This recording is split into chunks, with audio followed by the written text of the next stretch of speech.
Welcome back to the Boundary Corner podcast. I'm Curtis Wilson. I'm Brian Siegler, buddy. Wednesday night, how we feeling? Back to back Wednesday nights. Feeling Back to back good. in the off season, yeah. Yeah. March Madness on the tube. Dwight Vick somewhere in Northern Virginia trying to get to his house to get online with us. Dwight will be here, folks. He messaged us, said he's running a little bit behind. So he'll join us in just a few minutes here. But, Brian, what a crazy few days, basically starting last week at this time, basically through today with the tournament, which we'll talk about with Dwight, with NFL free agency, and just with brackets in general. I mean, have you filled yours out yet? Yeah, I filled mine out today. I finally looked at it enough. I was like, let's go ahead and put this bad boy together and see what we got. Um, I don't feel confident, but we'll see how it goes, man. You know how this thing usually runs. I do. I tell you, I was going through the stuff and I've made my picks, and I don't have any like crazy upsets or anything like that in a year of crazy upsets. Like, you know, I go through it. You know, I thought about taking the alma mater Longwood over Tennessee, but I watched a lot of that SEC championship and the SEC games in general. And Tennessee's on a roll, and Rick Barnes is a damn good coach, and he makes runs in March. Yeah, it's going to be interesting to see what Longwood's able to do against them. I'm more focused on looking at the tech side of the bracket after that magical run through the ACC and seeing how many of those teams in the East they can uh, they can knock out. I feel like it's a pretty good matchup in round one against Texas. Yep. After that, you got Purdue, which I think is going to be, that's a potential matchup. Could be a tough one. I think in some areas we match up well with them, and in some areas not so much. Right? Yeah.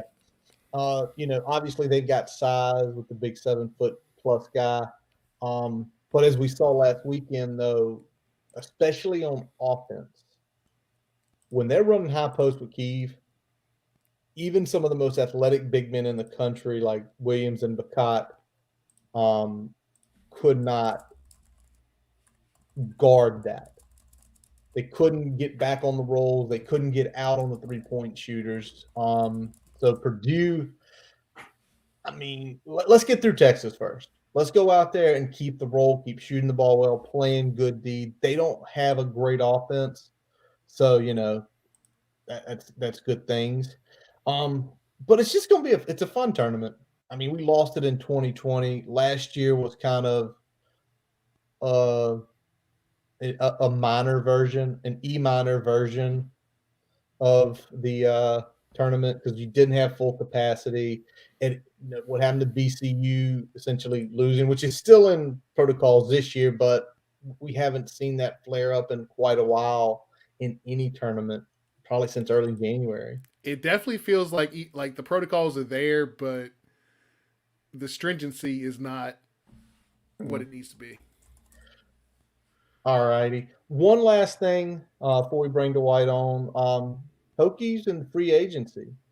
Timmy Settle going up to Buffalo, where I mean, Tim Settle in his years with the Washington football team, Commanders, whatever you want to call them, has played a vital secondary role. The Bills getting Von Miller, so you got what Timmy, Ed Oliver on the inside, Miller on the outside. They're going for it. They thought they were getting McKissick as well, and then They did, and he came back, he came but back to DC. that is what it is. Brandon Faison joins your Colts. That Hey, hey, that's always nice to get a Hokie. honestly, Uh, we ended up getting we got face on heads up, and then we traded Yassine for Yannick. So I feel like we got essentially a net of two better players, and only really had to trade one player to get him. So um, I think we got the better cornerback of that exchange, and then we also got an extra defensive ends. So I'll So take it. y'all making good trades. We're still y'all and us are still sitting here in the quarterback market. Brian's Colts, the Niners. We have a quarterback. We just have an extra one sitting there. But obviously, Deshaun Watson and all what he does is going to be the fallout of that. So for me and Brian's sanity over the next 2 days, especially while we're locked on the March Madness, watching our alma mater along with watching our Hokies, can we get the trade done? Just so it's like finish over. I hope so. I hope we do something. I mean, we're talking about maybe bringing in. We've looked at so many different angles. Marcus, the guy y'all ran out of the division. Yeah, To come we looked back. at that. Baker. Baker Mayfield. I mean, it's. If it's a quarterback that could potentially move, I've heard his name attached to the Colts in some way, shape, or form. Matt Ryan. For Can good you or be a ill, Colts so. fan? Can you be a Colts fan if Matt Ryan joins the Colts? Man, that's tough. That's tough. I mean, I'll be a Colts fan, but I'm not. We're not celebrating Matt Ryan victories here. All right. Well, Brian just got informed Dwight has joined us. So without further ado, Hokie legend, offensive lineman, number 57. We bring on Dwight Vick. What's up? What's up? Dwight, that Northern Virginia traffic get you? Nah, man. Oh, I okay. had a I had a coaches meeting, man, and it ran long. And I looked at my watch. I'm like, it's 9:15. I gotta go. I got a podcast. I got the podcast. And I ran a few stop signs and Northern Virginia traffic I deal with, but I was good. I was good. Don't run I was stop good. signs. We would have waited for you, man. So Yeah, man. Don't get a ticket on our behalf. please don't. And Hokie, bring us in the coaches meeting. Our Yeah, buddy yeah, yeah. Ryan a couple of weeks ago, and literally as we were getting ready for it, like they had just finished. His high school was talking with their direct feed middle school, like they were doing some things. So feel free to bring us in next time. Yeah. Yeah. Well, it's my I have an AU organization, VA Yeah. Legends, man, and well, I have a few teams, and my team, we had some changes going on, so I had to make sure I got situated with the coaches and going over stuff, man, because the high school season just ended, so I had to get the just stuff with personnel and AAU stuff, but it's all good now. I was rushing home. I've been looking forward to jump on with you guys. I check you guys out frequently, so I'm excited about being on right now. Well, man, we love having you. We love having you on tonight. And let's start with this. We all got the tech gear on. What about Yeah, that yeah, ACC yeah. title, baby? What about last week from last Wednesday when Maddox iced the Tigers through Saturday night, dominating Carolina, dominating Duke? I mean, what a run, right?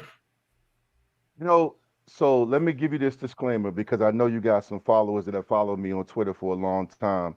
I was born at Duke University. I was born at Duke. My mom and dad, I was born in Duke, and my sister was born in Raleigh. So when I was young, growing up in middle school and high school, I was a Duke fan. Then I got to Tech, and obviously I'm a Hokie at heart. So people give me a hard time because I rock with Duke, but I'm still a Tech fan. Like, so I was rooting for Tech, and I'm actually glad they smoked Duke, and I'm glad they smoked Carolina.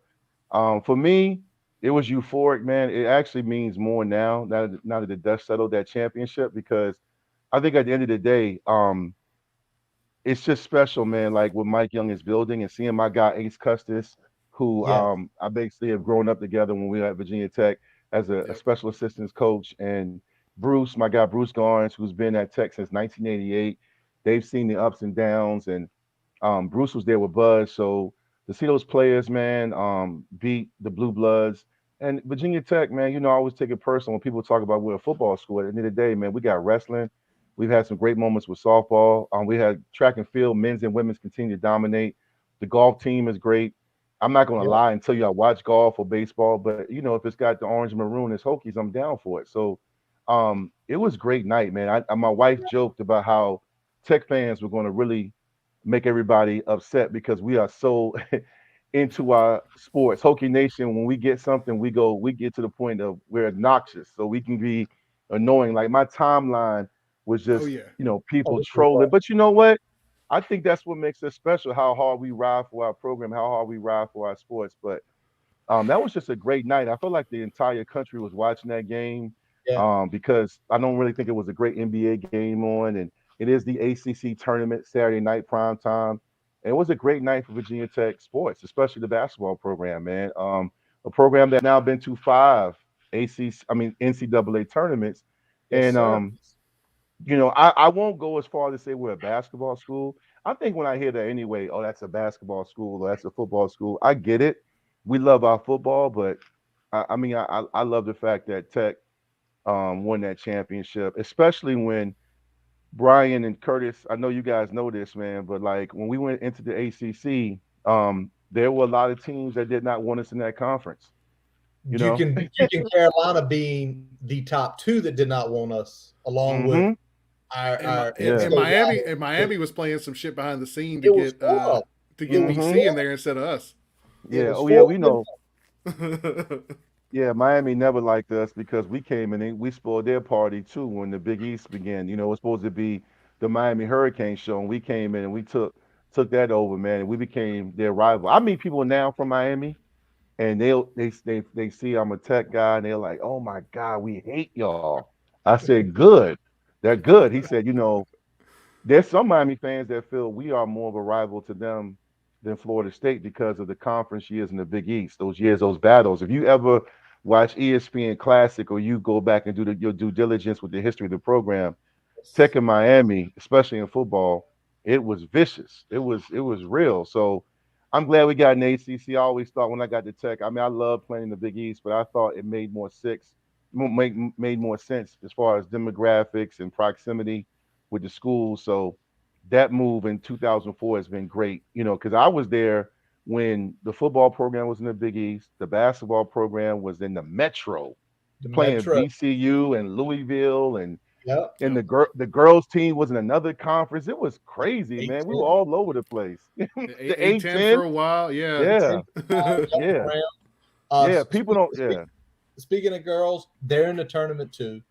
which is yes, crazy good. So it's only yes, like I think 11 teams that yes, have one in each. Kenny doing a heck of yes, a job there. And it's just, you already said it. It's like earlier, just during the basketball tournament, you see the tweets go out. National championship won in in women's track and field, two of them, the pole vault and the 800. mm-hmm.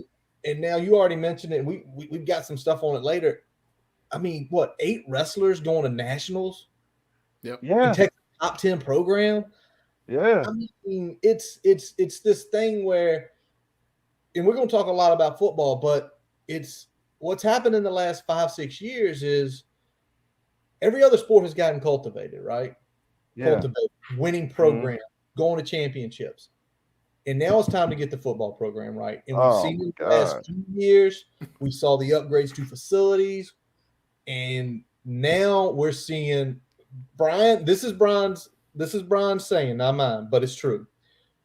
We used to be a mom and pop organization company.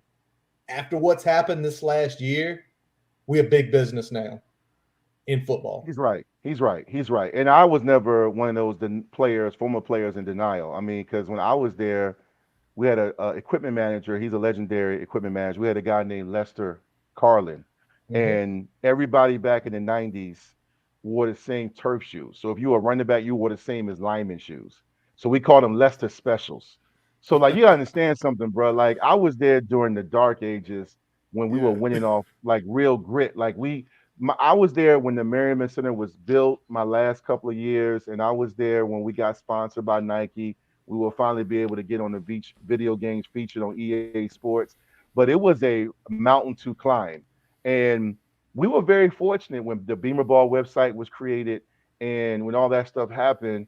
It was one of those situations where you could see the momentum coming. They got Kevin Jones, obviously, you all know who my cousin is. They got Mike, and it kind Yeah. of elevated the program. But they were winning still they were winning with like rocks. They were winning. It was a formula, but it was blue collar to the max. It was, it's kind of making lemonade out of lemons instead of just going to get the pre-made pack. And we were just doing everything from the mud, from the ground up, which made us tough mentally and physically.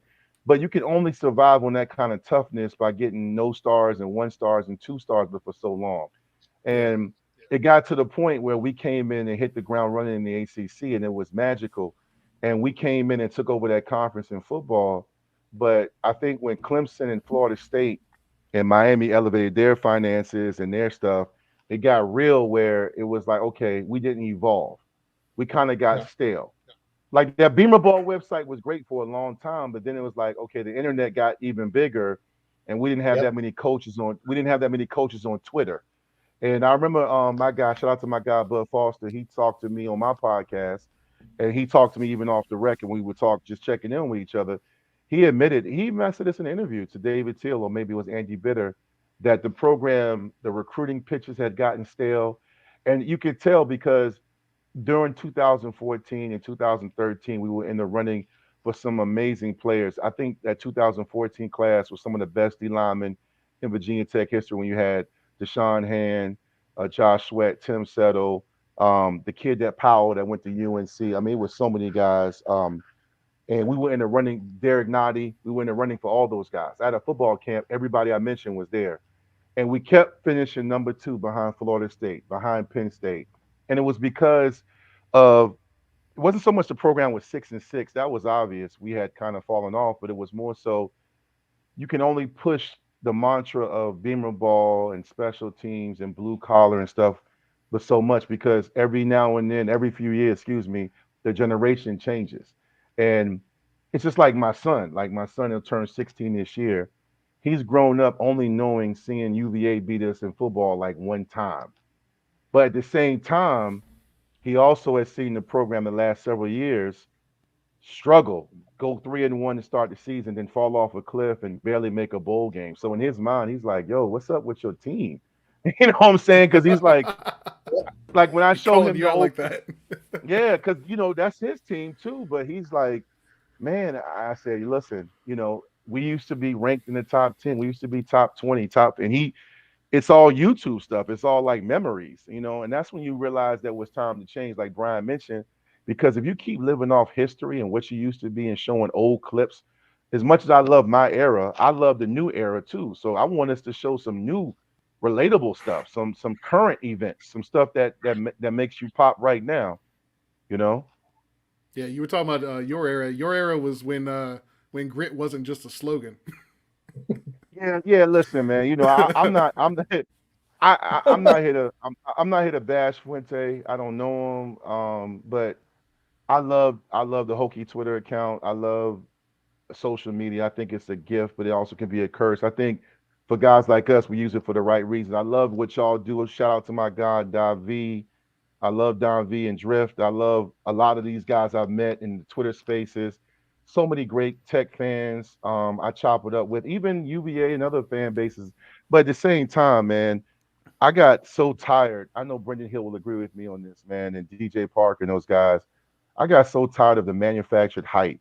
Like, it just got to the point where like if you look, and again, I'm not that old school guy that get off my lawn guy. Like I'm just everything was so much better in my day, and everything, the food was better, the women, everyone was so much tougher.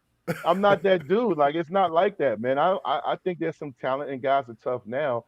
I think what it happens now is there's a lot of manufactured hype, and I thought that hard hat and that grit, and I thought that stuff was corny. I thought it was manufactured hype because I see grit and toughness on the field. Like I don't Yep. know how many times in the last 5, 6 years it would be 4th and 3rd and 1, and we would get stopped or have to call a timeout to run the same play in the same formation. And after bye weeks or off weeks, we had no innovative plays, no wrinkles, nothing new. Toughness is not what you can talk about. I can get on Twitter right now and talk about I can this and this. I'm tough. I can bench and I'm strong. I can go to Dick's Sporting Goods and get sleeves and hoodies and flex on you. But at the end of the day, that's not toughness. That's just manufactured hype. Because I can go and do all that and walk outside and get punched in the face. And y'all be like, man, Big Vic got smacked. I thought he was tough. But I do think the kids we have there the last several years were working hard, but at the same time, if you don't really know what working hard is, if you haven't been pushed to that limit, if you don't really know what a winning culture is, you're just really talking about it, right? So like before I got to Tech, Tyrone Drakeford and you know, Maurice DeShazo, J.C. Price, William Boatwright. The groundwork had been laid, even though right a few years before I got there, they were 2-8-1. The year before I got there, Cornell Brown, those guys, Antonio Banks were 9-3. And then I came in, and there was the culture present where I understood what toughness meant, and I knew how to win. And I think that's what it's about, not so much that manufactured hype that we were seeing with, I used to laugh, but I would retweet it. I would retweet it, hoping that it would catch on. I like, but We did the same. gritted. We did Yeah. the same. You did No, the no I same. mean, I doubt. did it. It's You know, your It's home. still, it's still our squad. We Yeah, might not like it, but we're gonna promote it. yeah. They showed it though. There were moments like, and this is why I love J.C. Price. Why I always say he's one of the best leaders I've ever known at anything I've done in life. You saw that when the last two games of the season he coached, minus the Maryland game, that was embarrassing. But that wasn't on him. We didn't have a team. I No, wish no. we should have texted Terps to score. But at the end of the day, the UVA and Miami game, you saw finally them play with toughness. And I think early on under Fuente's regime, you saw toughness those first few years because Bucky and Isaiah Ford and the Edmonds brothers and Greg Stroman were tough. They needed an offense. And I think they understood it. It was just that at that moment the program had kind of got stale. But you saw toughness. You saw them take Clemson. You saw Mook Reynolds and those guys take on Clemson, and they went down to Florida State, and you saw some toughness. It was just never sustained. It was, and maybe that was because of lack of depth, or maybe there was dissension in the team. Maybe that's when the whole thing happened with the turkey bacon fiasco and all that other nonsense. But at the end of the day, man, there were moments when they showed it. I remember. I'm not gonna lie to y'all in the beginning, man. When he first got there, and we won the Coastal, and he was coach of the year, and we went to a Belk Bowl and won 10 games. I said, man, we finally got it. Like it's time. Like that Yeah. euphoria we feel with Mike Young. Yep. I felt that. I was like, man, we got an offense averaging 40 points a game, and Gerard Evans comes back for a year, and then all of a sudden, man, somebody said, "Psych." So Got the yeah, carpet pulled out from under us a little yeah, yeah, no doubt. bit. So, Yeah, I So want to man. ask. we're talking about the transition period here. When that was kind of going on, after we kind of moved on from Fuente, there was a lot of Twitter spaces out there. Ooh, Um, Tally, I know you jumped in a bunch of them. Shout My out God, shout out to Tally. shout out, Jonathan Sally. Tally, appreciate you. He joined us Oh, back in December. That was a good time. So, I that was saw a that. That great was um, real good. time. That was a real fun time. uh, but you kind of took on like a kind of a leadership role amongst the fan base, amongst some of the alumni as we were kind of moving through that. As you said earlier, you talked about some hard truths You did. that fans in the athletic department kind of needed to hear. Can I say What kind? something? Yeah, Can I say something real quick? There were times on those Twitter spaces you were saying things, and I think there were some fans that were muted probably with tears coming in their eyes because someone of your ilk had not spoken like that and told the truth. Mm-hmm. Mm-hmm. But one thing, Brian, go ahead and finish, man. I'm sorry, I interrupted you. yeah. I was just gonna say like, what kind of compelled you kind of take on that role amongst the fan base and amongst kind of the way the Hokie Twitter was moving at that time. Let me tell you something, man. Both of you guys. Number one, I'm big fans of you both, man. I'm big fans of Virginia Tech.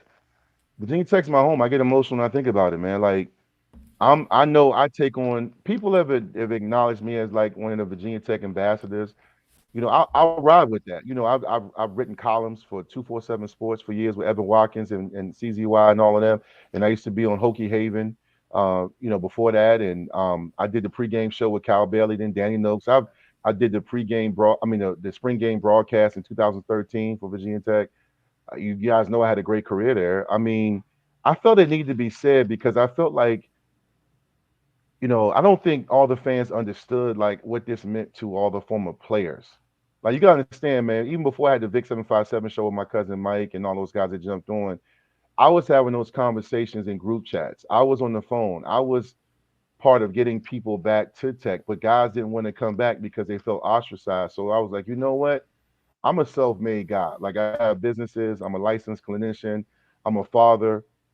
So if this gets me in a situation where Fuente staff doesn't want me around, then so be it. But it's funny because even before that all went down, I was the mediator when they started doing the alumni, connections with the Zooms and stuff. So I realized that I'm very well respected and well known. But those Twitter spaces was me just speaking from my heart, man. Like you guys gotta understand something. I know y'all probably the same way, man. I am very, very busy. So Yes. when I when I jump when I jump on a Twitter space after setting aside 5 hours of my Saturday to watch us beat Fordham or Ferrum 24-13 and run the same jet sweeps and dives on third down and no innovation and no connection with the fan base. Or when you go flirt with a Baylor job and you come back with a cryptic tweet, but there's no message. I mean, because I was there when Beamer interviewed for other jobs. There were press conference. Andy Bitter said there wasn't. No, Beamer did he had a team meeting, so we knew what was up. um, I have the legacy and the connections to correct even some of the media members that don't know the history I know. So I started to realize in those Twitter spaces, I have the credibility and the respect to speak on stuff because I'm not biased. I'll tell you when I suck during the game, and I'll tell you when they do great. I don't have anything to lose because I don't have a hidden agenda. So when I got in those spaces, I'll share this with everybody listening and watching. My phone was blowing up, man. When I would have so many people saying thank you so much. One of my favorites, and it really made me emotional, was a great thing. A guy said I can listen to Dwight Vick talk about sandpaper, and I'm going to listen. So I love the fact that people check for my tweets and stuff like this because I think people respect the fact that I'm passionate, but I'm sincere, and I care about people, and I care about tech. So I just wanted to talk, man. Like, and the thing about it is, what killed me is people that didn't agree with me. That's fine. I'm not always right. I only claim to be, but it was never criticism about the program as if I wanted to sabotage it. I would much rather be talking about us being 7-2, getting ready for a chance to win the Coastal versus 4-5 after a bizarre loss to Boston College on Friday night. Like it just bothered me that we couldn't get to spring games and that some of the best players of Virginia Tech history were not welcome back. That hurt me. That hurt a lot of us. So you could probably feel the passion. And again, um, that's just my school. Like I care about Tech, man. And I just think when you're rational, you're consistent, and you keep it real in a way where you can still have a conversation with people. I think more people appreciate that, and I don't mind being the voice of reason, and I don't mind being that guy. I take pride in it, but I think the great thing about my guy B Fish on Twitter, he said, I rock with you, Vic, because you don't think you're better than me, and I said, no, I'm not. Um, we're all a work in progress. We're all in this together, man. We all lose together. We all suffer together. Hopefully, we can start winning together. That'd You be know what I'm nice. saying? Like, hey, look, man. Look, think about this, man. Think about this. Saturday night was how it's supposed to be. That's how Yes. it used to be. That's Yes, it how was. it used to be. Yep. That's how it used to be, right? Yep. We were just, whether you were downtown Blacksburg or you were in DC at a bar or you were in New York watching on your phone, you were running through the street. Let's go Hoke. Let's go Tech. Let's go Hokies. You felt that. That's how it's supposed to be. And you didn't feel like you wasted your time. Even if Duke had come back and won, we would have suffered together, but you would have left feeling proud to be a Hokie. Because there was times I vowed I would never go back to FedEx Field because I sat through the Boise State loss, I sat through the USC. Cincinnati loss, yeah, and the USC loss. Yes. So I said I will. I said I'm never going back. But I will tell you this, and I didn't go back. We finally beat West Virginia, right? But I'll say this. I'll say this. Even when I left and sat in the worst traffic in the DMV and FedEx Field, that god awful stadium, I'll say this. I still felt good because in the parking lot, I talked to people I had never met with the orange maroon on. We just talked about what we should have done on this down and how we needed, or we can still run the table. We can just got to win this game. that's what it's about, right? That's what brings us together, man. Yep. But It is. I feel like, yeah, I feel like Techs do though. You know what I'm saying? I feel like we do for something, right? I think we are. Let me ask this, Dwight. Let's go back to the transition to hiring process. Mm-hmm. We had an episode. My big man here threw Brent Pryce a dark horse out to get hired. We did a bunch of stuff. We went through a bunch of different candidates. Mm-hmm. When this happened, was he on your radar, or did anybody whisper in your ear and say about Coach Pry? You know, he was there when you were there. Was anything during that little period? Yes, I didn't. My guy, longtime friend Aaron Foster, in my group chat with me and my guy Clint Williams. He's a Tech fan, and Sharon Stiff, former Tech star running back. Great running back. Aaron put in the chat. He was like, Aaron's a Virginia Tech grad. Aaron said, um, "What about Pride?" And I said, that would be a good one. But I said he's at Penn State. And he was like, "No, I'm telling you, I think Tech should go after Pride." I think, and then I kind of looked at it and I was like, I didn't really hear. I think you guys mentioned him, right? Yeah, he was our dark horse. We had like 10 Yeah. candidates, and they were all the popular candidates, and then we had like 3 or 4 dark horses. Like, well, these would be interesting, and he was one of those. Yeah. You guys did a great job on that. He was not on my radar, but then when we hired him, and I was like, that's a great hire. But I wasn't like jumping up and down as if it was the savior because I hadn't seen Pry other than us interacting on Facebook or Twitter. I just knew him at Penn State. I did know he was a great recruiter because he was killing it. And I have a lot of, in Northern Virginia, DC, and Maryland, there's a lot of Penn State alumni up here, and they really loved him. And I will say this: I took off of work, or maybe I was working from home, and I watched his press conference. I'm not gonna lie to y'all, that press conference moved me, man. You don't really win championships with press conferences, but when he talked about that 95 season Yep. and that game against Miami, and he remembered and he thanked Beamer and his lip was quivering and Yes. he would I said, "Oh my God, we finally this could be it." And even as I talk to you guys, I'm looking away because I'm going back to that moment. And You're making me swell up a little bit because you felt the emotion. You felt I felt it. There's orange and maroon in his blood. Yes, You it felt mattered. it Let me tell did. y'all something, man. Let me tell y'all something, man. Virginia Tech, I'm not going, oh, this is the best school. It's God country. I'm just going to say this. USC, West, California, USC, South, Penn State, Miami, everybody feels a certain way. Georgia Tech, whatever school. Yeah. But with Virginia Tech, it is a unique place because of where it's located, the people, the fans, Southwest Virginia. You can't be an outsider and run that program. If you are, you better be connected in some way. You got to know what it means. And Coach Pride, Brent knows. He was there. He was there with me. He was there, man. When remember I told you we came from the mud, brick by brick. He was there he was there when the locker room was outside. We were getting a new lock. We used to have a place called the Dungeon, man. It looked like something from The Longest Yard, bro. It was crazy. Y'all just don't understand, man. You know what I'm saying? So like, it was wild. So yeah, man. Pride. I mean, again, we don't know. Like, we got to beat ODU. Like, I know Tech fans like me. I'm gonna be at that game. My daughter just got into ODU. She was going to Tech, but she's going to ODU, and I'm okay with that because I'm proud of her. I think as long as she's comfortable, and she's walking around the house kind of like side me, like, oh yeah, we coming for y'all. And I'm like, longtime Tech fans are like, man, we got to win that game. Like, I'm having like anxiety right now because we should smash them. But we got to see who our quarterback is. We got to see the O line. But I just feel like Pride gets it. And as you mentioned, Brian, the budget we have now, Pearson Prelo, I talked to him. He's there. Gavea Winslow, just the guys they have. J.C. Price, Darrell Roberts, Adibi, Darrell Roberts. No, Darrell left, and it right. shows something. Darrell got that job, and a G5 school was trying to get him as a wide receiver coach within 2 weeks. It tells you Pride is hiring people that teams want. Yes.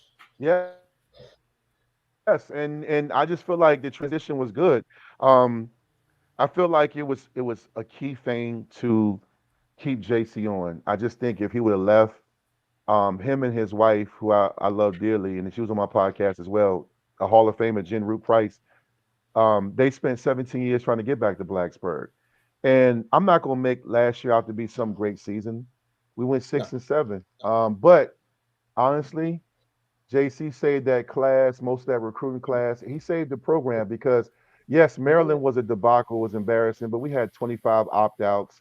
tons. We were playing with guys. We were playing with guys that should have been passing out water bottles. It was just one of those things, man. Maryland, we never lose in Maryland. If we play Maryland any other time, we smoke them. They can We have spoke. that. I saw your boy Torrey Smith talking. I saw him play live when he got smacked going across the middle.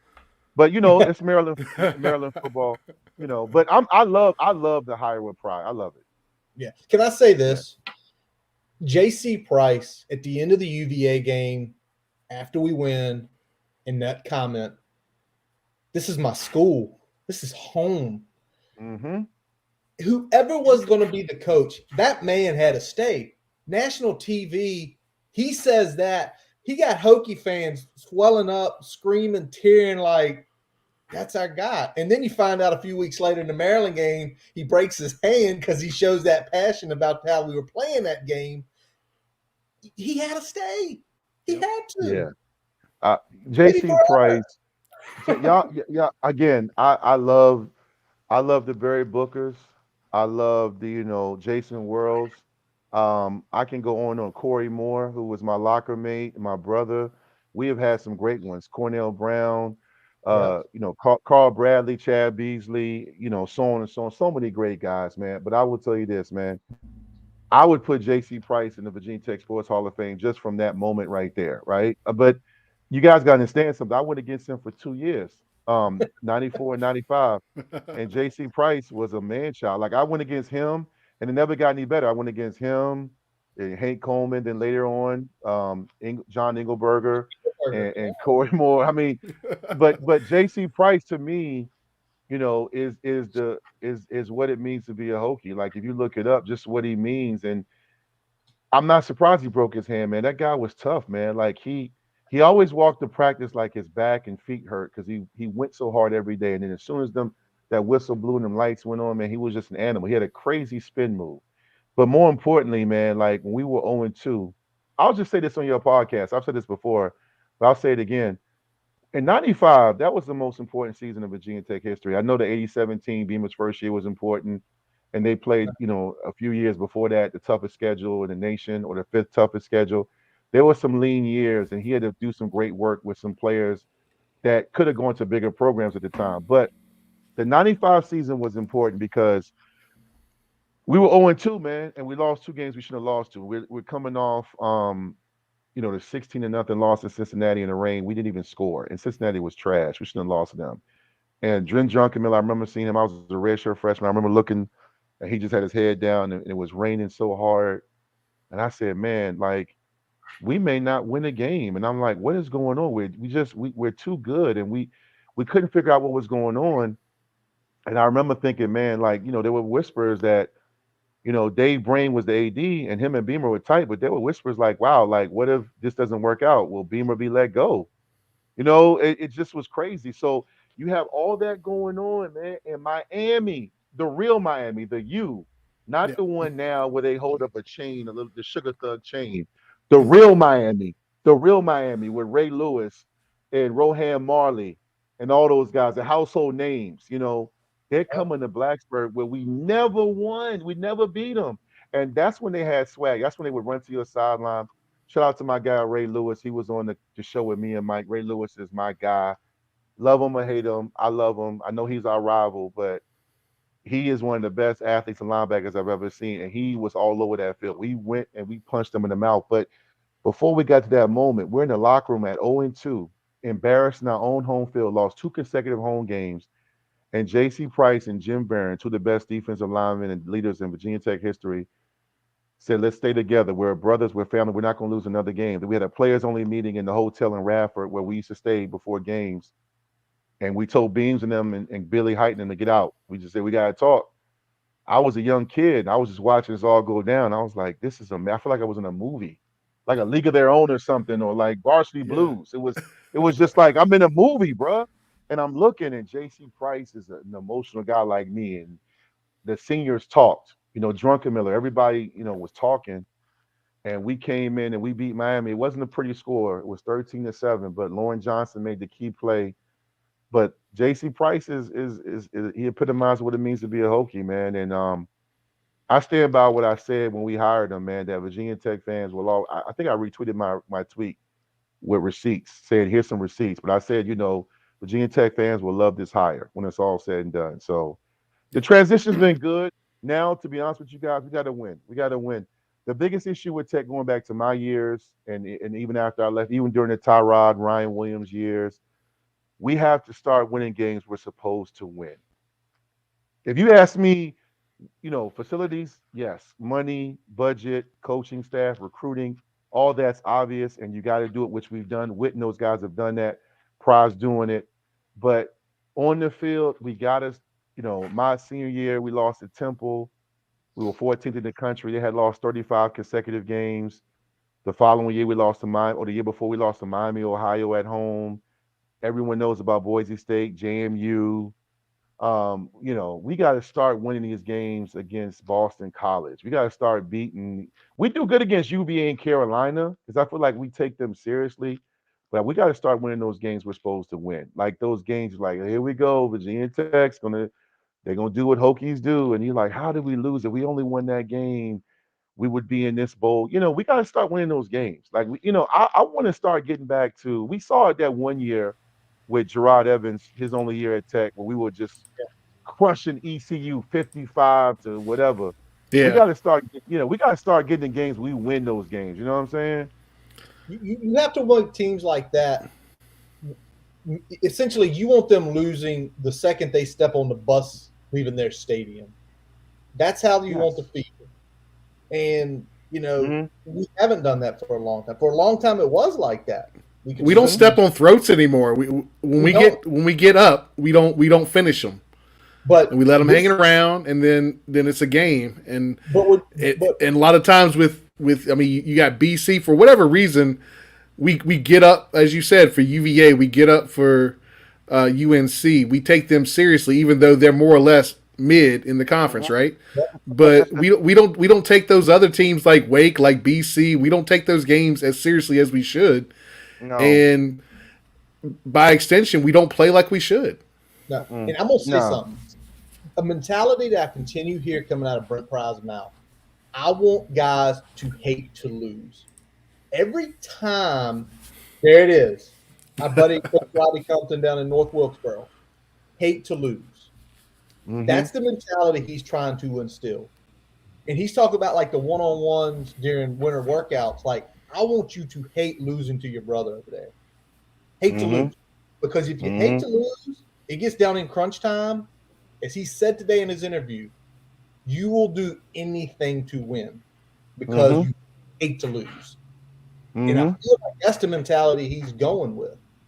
And and that's, I don't think that's been a mentality here for a long time.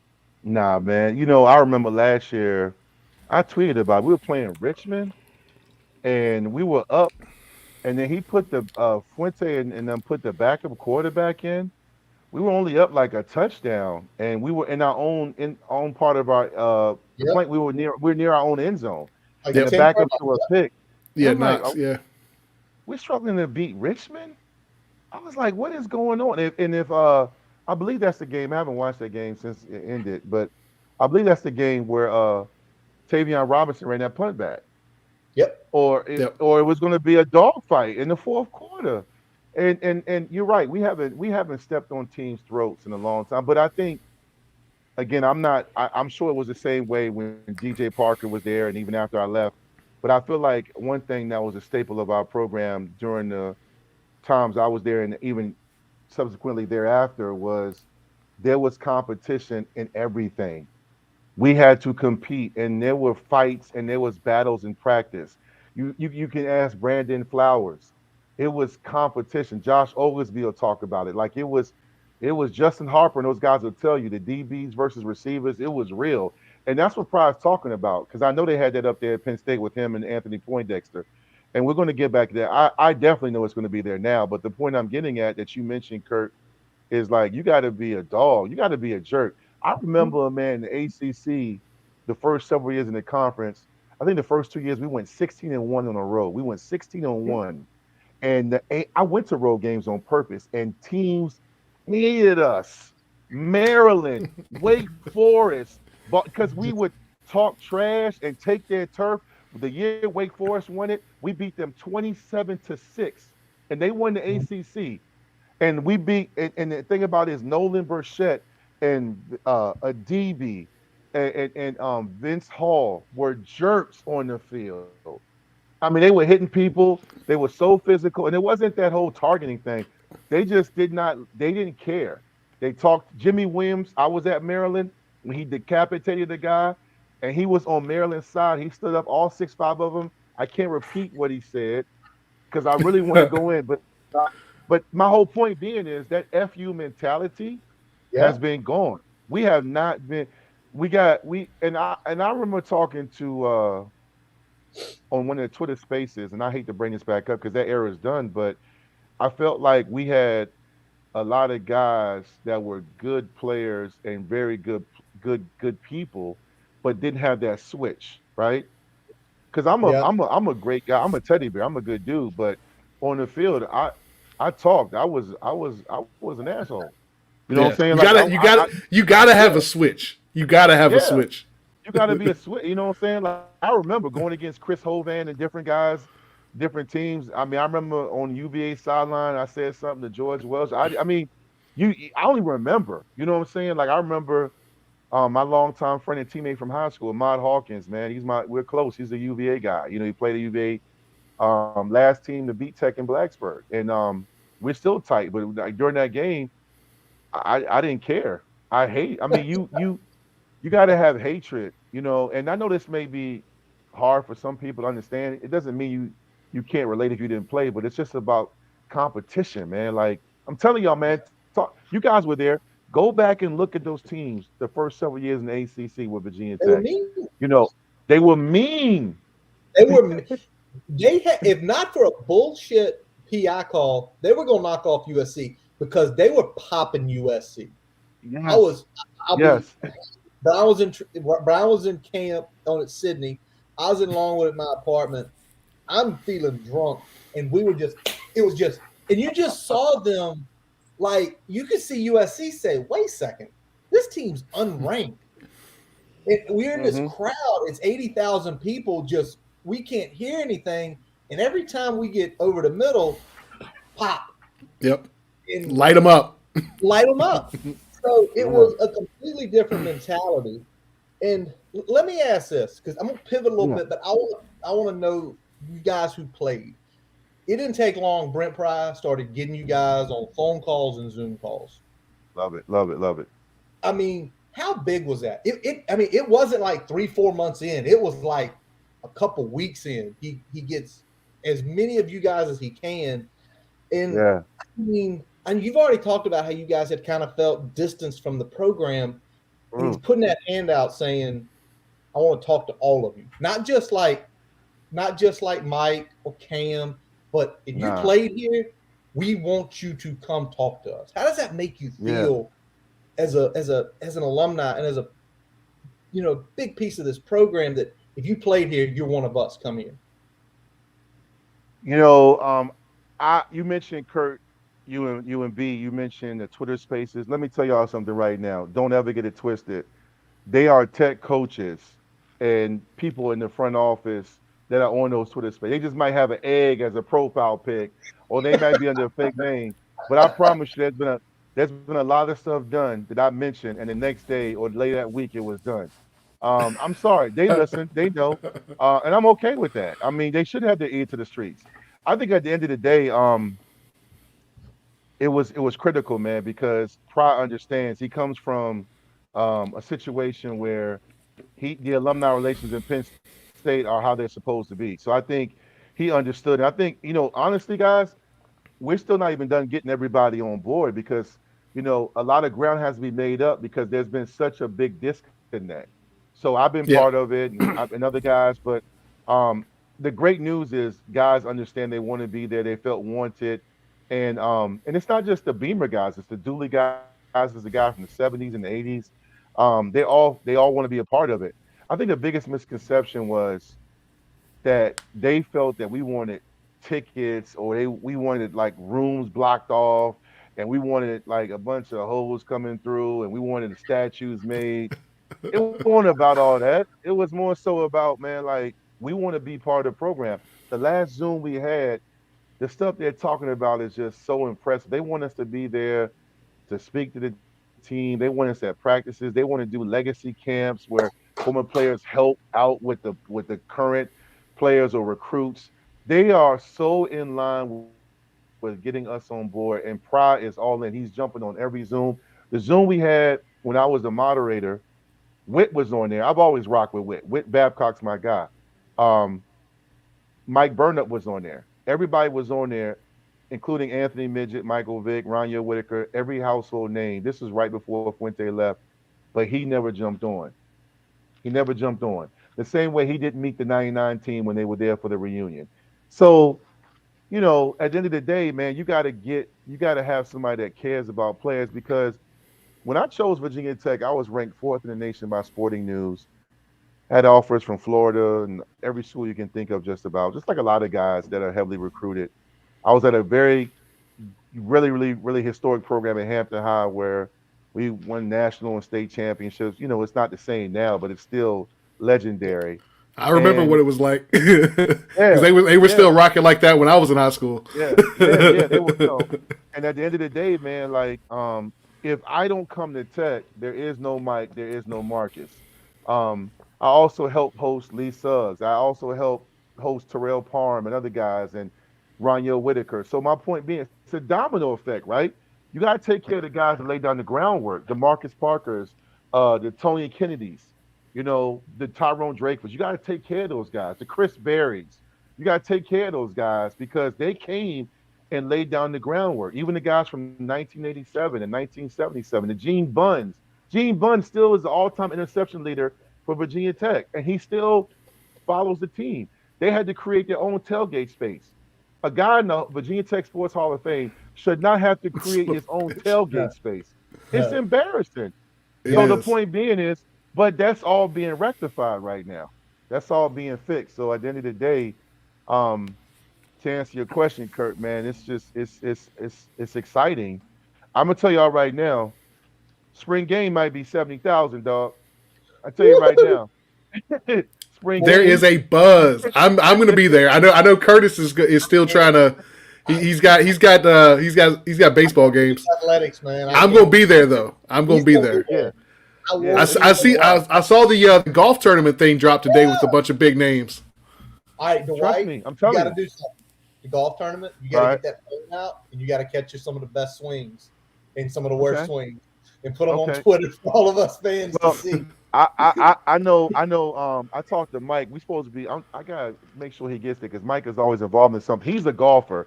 I can tell you right now, I'm not as bad as Charles Barkley, but I know when I go to Top Golf up here in Northern Virginia, my wife can play golf. She can hit that thing.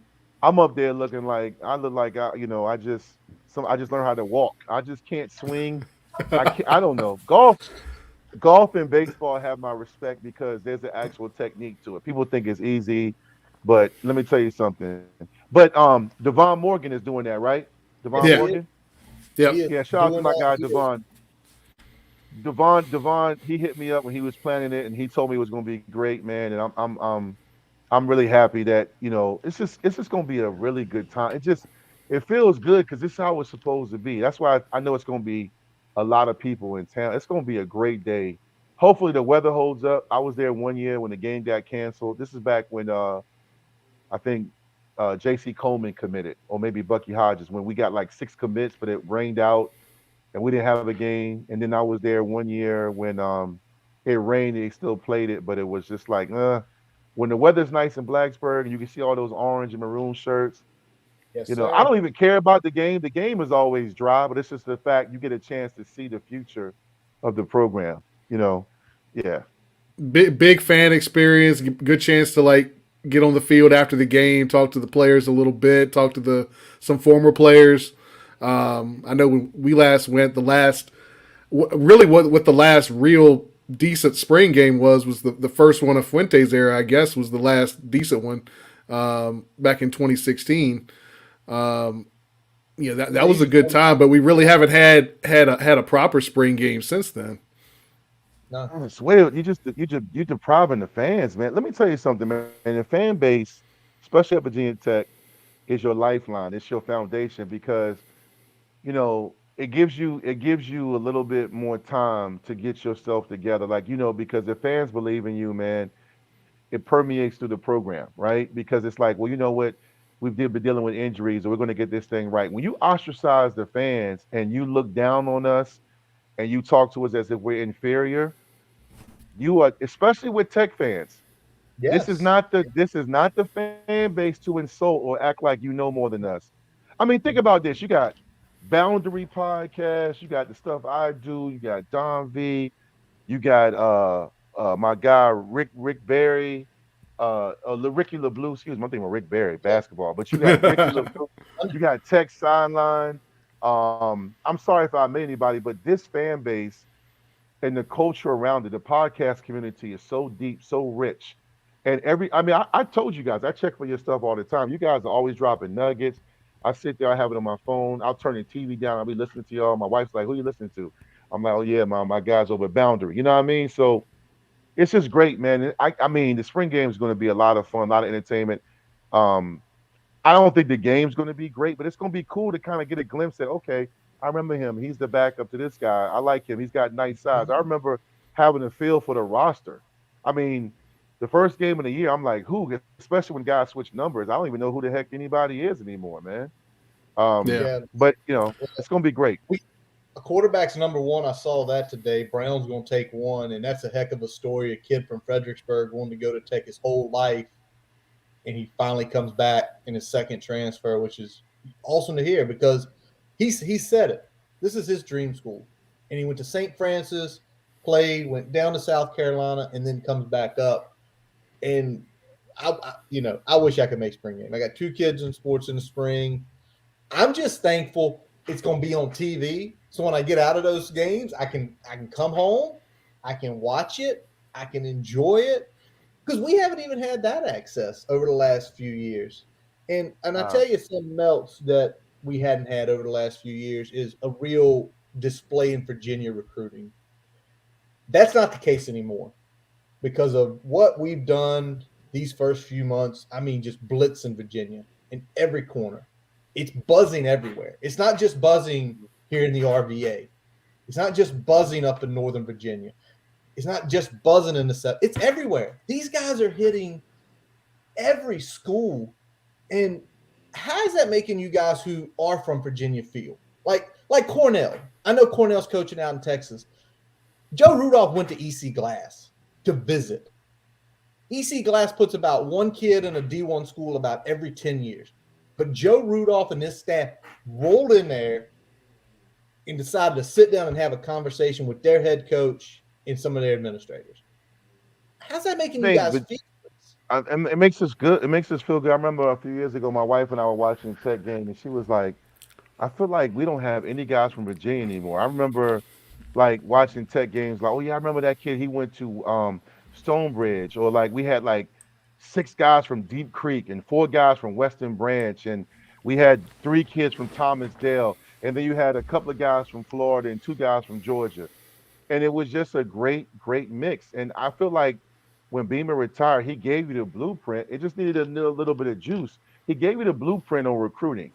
He was recruiting Derek Notty. He was recruiting Josh Sweat and Jalen Holmes. He was recruiting Deshaun Hand. All Virginia guys. He was recruiting Tim Settle and Greg Stroman. Look at Unity Reed, formerly known as Stonewall High School, all the great guys that came from that high school. Tim Settle, Greg Stroman, Reggie Floyd, Ryan Williams. I mean, come on, bro. Like at the end of the day, we weren't in those schools. And even recently, they had the guy that's going to Alabama, you know what I'm saying, Sean Murphy, who was a 5-star recruit. So we weren't hitting Mhm. those schools like we were. So I mean, a lot of guys are happy, man, because there was some resentment, man. There was a lot of resentment from former players that felt like, why are we not going to Oscar Smith, Highland Springs, Westfield, in those schools that are in the state championships or state tournament or the playoffs? Why are we not going to Lafayette that has a guy that looks like just like Darrell Roberts, who's going to Liberty or going to Richmond, who wanted to be a Hokie? Guys from Green Run High School who were 3 low 4-star recruits who would thrive at Virginia Tech. We weren't even offering them. Um, I know the Peninsula District, my district where I played at, used to be the best district in Virginia for decades. It's not anymore. But even so, with that being said, Phoebus just won the state championship. And Yep. regardless of how good the district is, Ricky Walker and other guys, Jimmy Williams, came from Bethel High School. We weren't offering Bethel, but then you see, I can't pronounce his name, Asamoah, whatever, from Bethel, who wanted to go to Tech, who went to Notre Dame, killed it, and got drafted. And you're Yes, he like, did. he wanted to come to Tech. We didn't offer him like that. What? So again, that's a huge thing because let me tell you guys something. You guys run a podcast. I have a few podcasts. I have Victory Life. Um, Branding is everything. The Virginia Tech brand for decades was very respected. You had Beamer Ball, which was a household name. They still yell it. You'll be watching a game, Boise State playing Nevada on Saturday night at 10:30, and the guy say, "Oh, little Beamer Ball tonight." Ha ha ha. Like you'd be like, "Wow." Yep. And it has something, so then you had the lunch pail. So you had two iconic, one a saying, a phrase, another one, a symbol, a lunch pail that became a staple of Virginia Tech football that was known nationwide. Branding.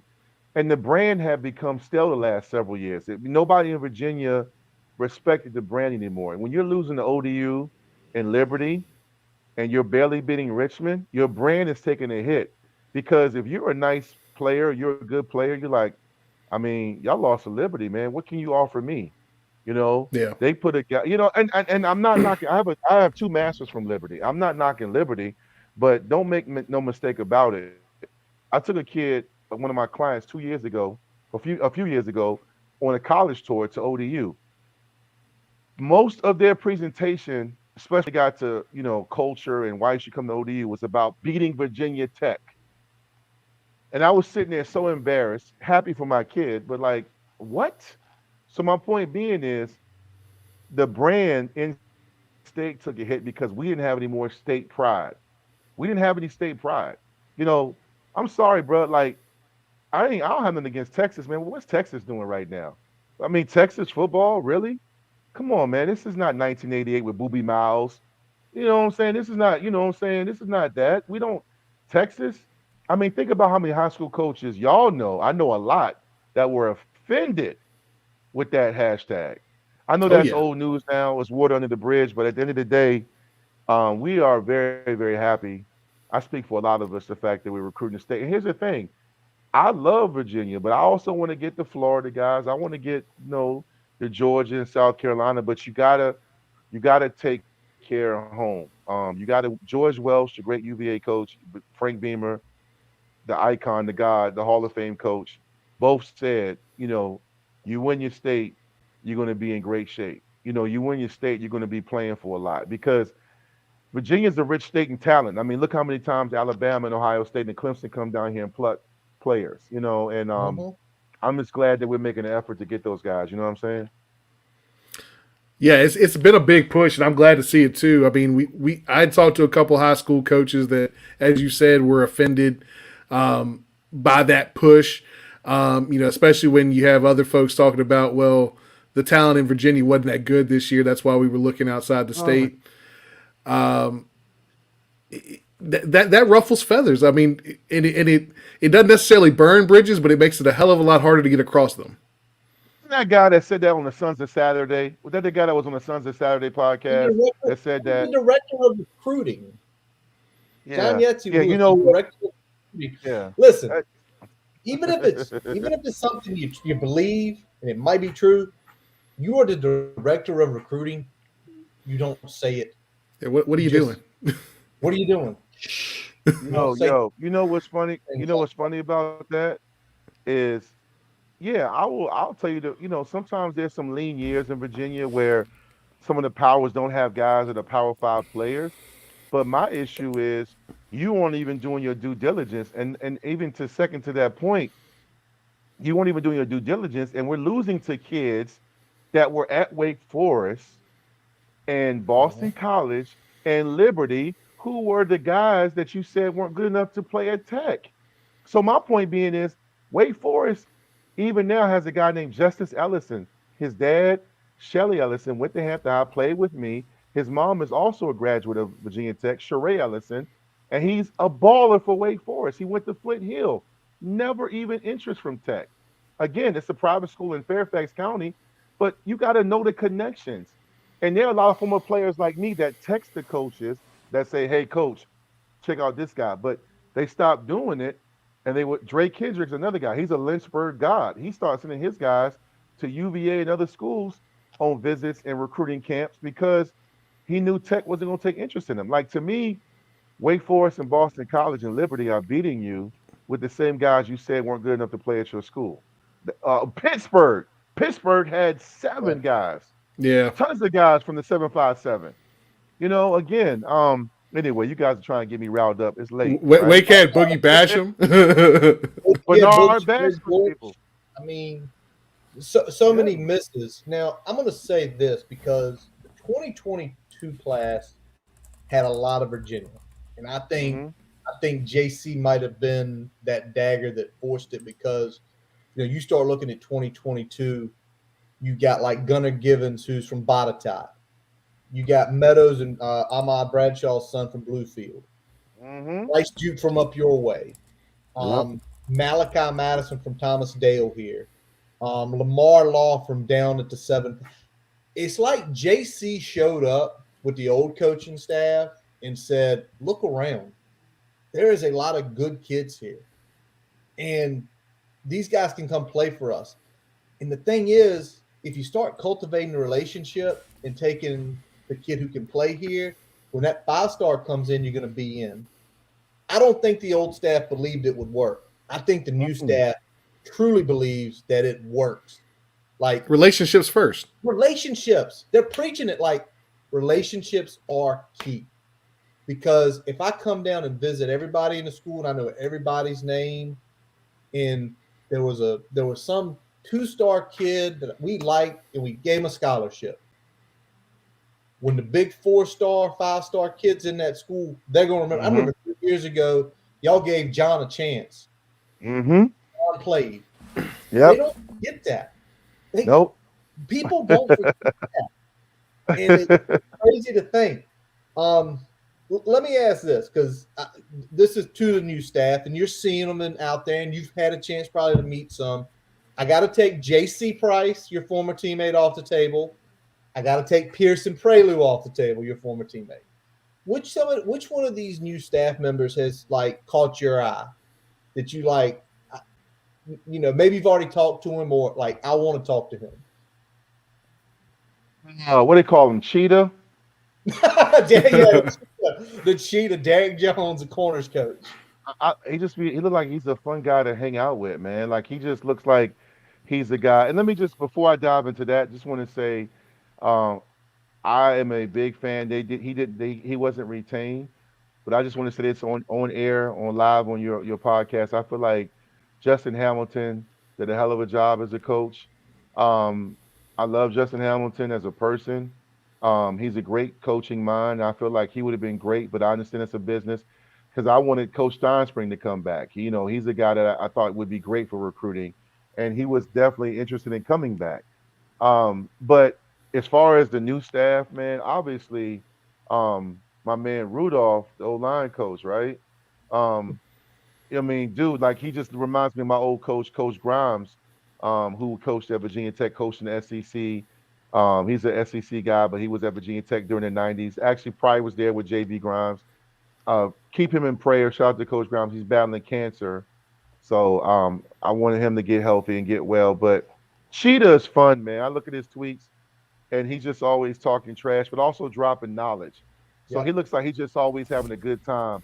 And then Coach Rudolph, man, just looks like somebody I would have loved to play for. I mean, he just looks like he's always walking around with the chin out, and he looks like he hasn't shaved in a couple of weeks. And he just looks like, he doesn't care if you like him. Those are two guys I think are going to be huge for the staff because I think you got to have a balance. You got to have the right energy. Um, did Jack Tyler? Did they retain him? They did not retain Jack, which Okay, I again, thought they did. Oh well, shout out to Jack Tyler anyway, man. You know, he was in a tough absolutely. situation. Yeah, But he got put in a tough spot. That was going to be a hard ask for yeah, anybody yeah. in their first year as position coach. He was assistant the year before, but But you first know year what's having fun? that as your full duty, man, that's crazy. You know what's funny, B? You know what's funny, man, is that that's what I love about this staff is they have personality and we know them. I felt for the longest time in the previous regime there was no connection. We didn't know them. Where before that staff we had Billy Height, Coach Kavanaugh. You know, you had Brian Steinspring, Bud Foster. You knew them, like you knew the staff. You knew Mike Gentry. They weren't just household names with the Virginia Tech community, but also in Southwest Virginia. They had commercials, they had car dealerships, they had barbershops. They also did press conferences after games. So you would hear from Beamer, you heard from Steinspring, you heard from them during the week. This staff we're hearing from, you're hearing from, you saw Pearson Prelo, who I know very well. We're very close. Pearson is not a social media guy, but now I see him posting pictures and Northern Virginia, I'm here. Let's go. I'm like, what? Pearson, really? Like that's crazy because Pearson is a very reserved guy. But I mean, at the same time, man, like I think as I mentioned, Cheetah and these guys, these coaches are all on Twitter. Um, I will say, is it Coach Bowen, the OC? Yeah. I'm curious to see what he's about. My guy Todd Washington, who coached with him, you guys yeah, know Todd. Todd Todd, Todd was yeah. with him in Jacksonville, and Todd told me straight up. He said, "No." I said, "Dude, give me the goods." He said, "Nah, great guy, great man, great coach. He's going to be great for Tech." And Todd is not a Oh guy yeah, that's going. He doesn't paint. no, he, He's not going to sugarcoat Yeah. it. Todd was like, "Nah, man, that's a great hire." So I'm not going to sit here and tell you guys. I know anything about Bowen. I'm curious to know about him as a coach. I'm curious to see what kind of scheme he does. Is he a gambler? Is he going to go for it on 4th and 3? Is he going to be predictable or is he going to be smash mouth? What's going to be our identity? Whatever it is, I just want to have an identity again. I mean, I feel like we're, castaway. Tom Hanks with the volleyball. Like we just been castaway for 5 years, trying to figure out how to get back to the states. You know what I'm saying? So like, at the at well, the I'm end of gonna the do day, something. man, go ahead. I'm gonna do something. All Go right. back. What was it? A month ago, Brian? About a month ago, yeah. About a month ago, Brian looked at Bowen's scheme. He Well, looked at I it and looked at games he called when he was at Penn State and games he called when at he was Ford. at Fordham. So And I mean, it's a lot of heavy. I mean, obviously he was working either under or with a Joe Moorhead or Joe Moorhead disciple. So a lot of it was Joe Moorhead offense influence. But the games he called, there was definitely an identity. Used running backs like I was saying during that episode. Pretty much every game I saw, about 3 running backs got about 10 carries. So you're going to see running backs getting different looks, but it's going to be heavy on the run. They're going to use the tight end a lot in a lot of different ways, and then they're going to do some creative stuff with the route tree for the passing game. I love it, man. We had too many running backs that there was no rhythm. I'm not gonna go back down there. But you know what? The sad part, and allow me to speak on this really quickly, is that because I played, I used to feel so bad for some of the running backs and receivers we had. I remember I was a big fan of Hezekiah Grimsley, and I felt like he was underutilized. Like I felt like he, at some games he would be really good at that slot position, and he could, catch that fade route, the 50-50 ball, and Yep. then he would disappear for 3 weeks. And mhm. then, I would feel like, we would have a good thing going with a running back, and then he would, have a great 2, 3 series, and then you wouldn't see him the rest of the game. And then the next week he wouldn't even touch the field. And I was like, why don't we use I remember there was a kid, I liked him a lot. I know, I'm sure y'all remember him. Wheatley. Remember Wheatley? Yeah. Yeah. He he wasn't, I know dropped he one. fumbled. He dropped Go ahead, one go ahead. pop pass. He dropped one pop pass We never saw him again. And it was like, man, he dropped the ball. We never saw him again. I thought Never saw him. he had a good role going. You gotta look, man, like you gotta give him a chance. I just felt like we were just too quick to give up on guys, and it just felt like there was no true sense of chemistry and cohesiveness. It was just like, this is my guy. I mean, you did see it with the one kid that's playing for the Bears, the great running back. Khalil Herbert, yeah. I mean, honestly, you weren't going to not use him. But even with him, if I want to be critical, the Wake Forest game, like we got down and we stopped giving him the ball. Then we gave him the ball. We came back. It's like you don't have to run, whether it's Hendon Hooker or whoever it is. You don't have to run your quarterback 27 times. But I'm excited about Dwight. I pulled my hair out in that Wake Forest game. That was the most frustrating game to watch of the Fuente era, in my opinion. the one where we lost at Wake, right? Yeah.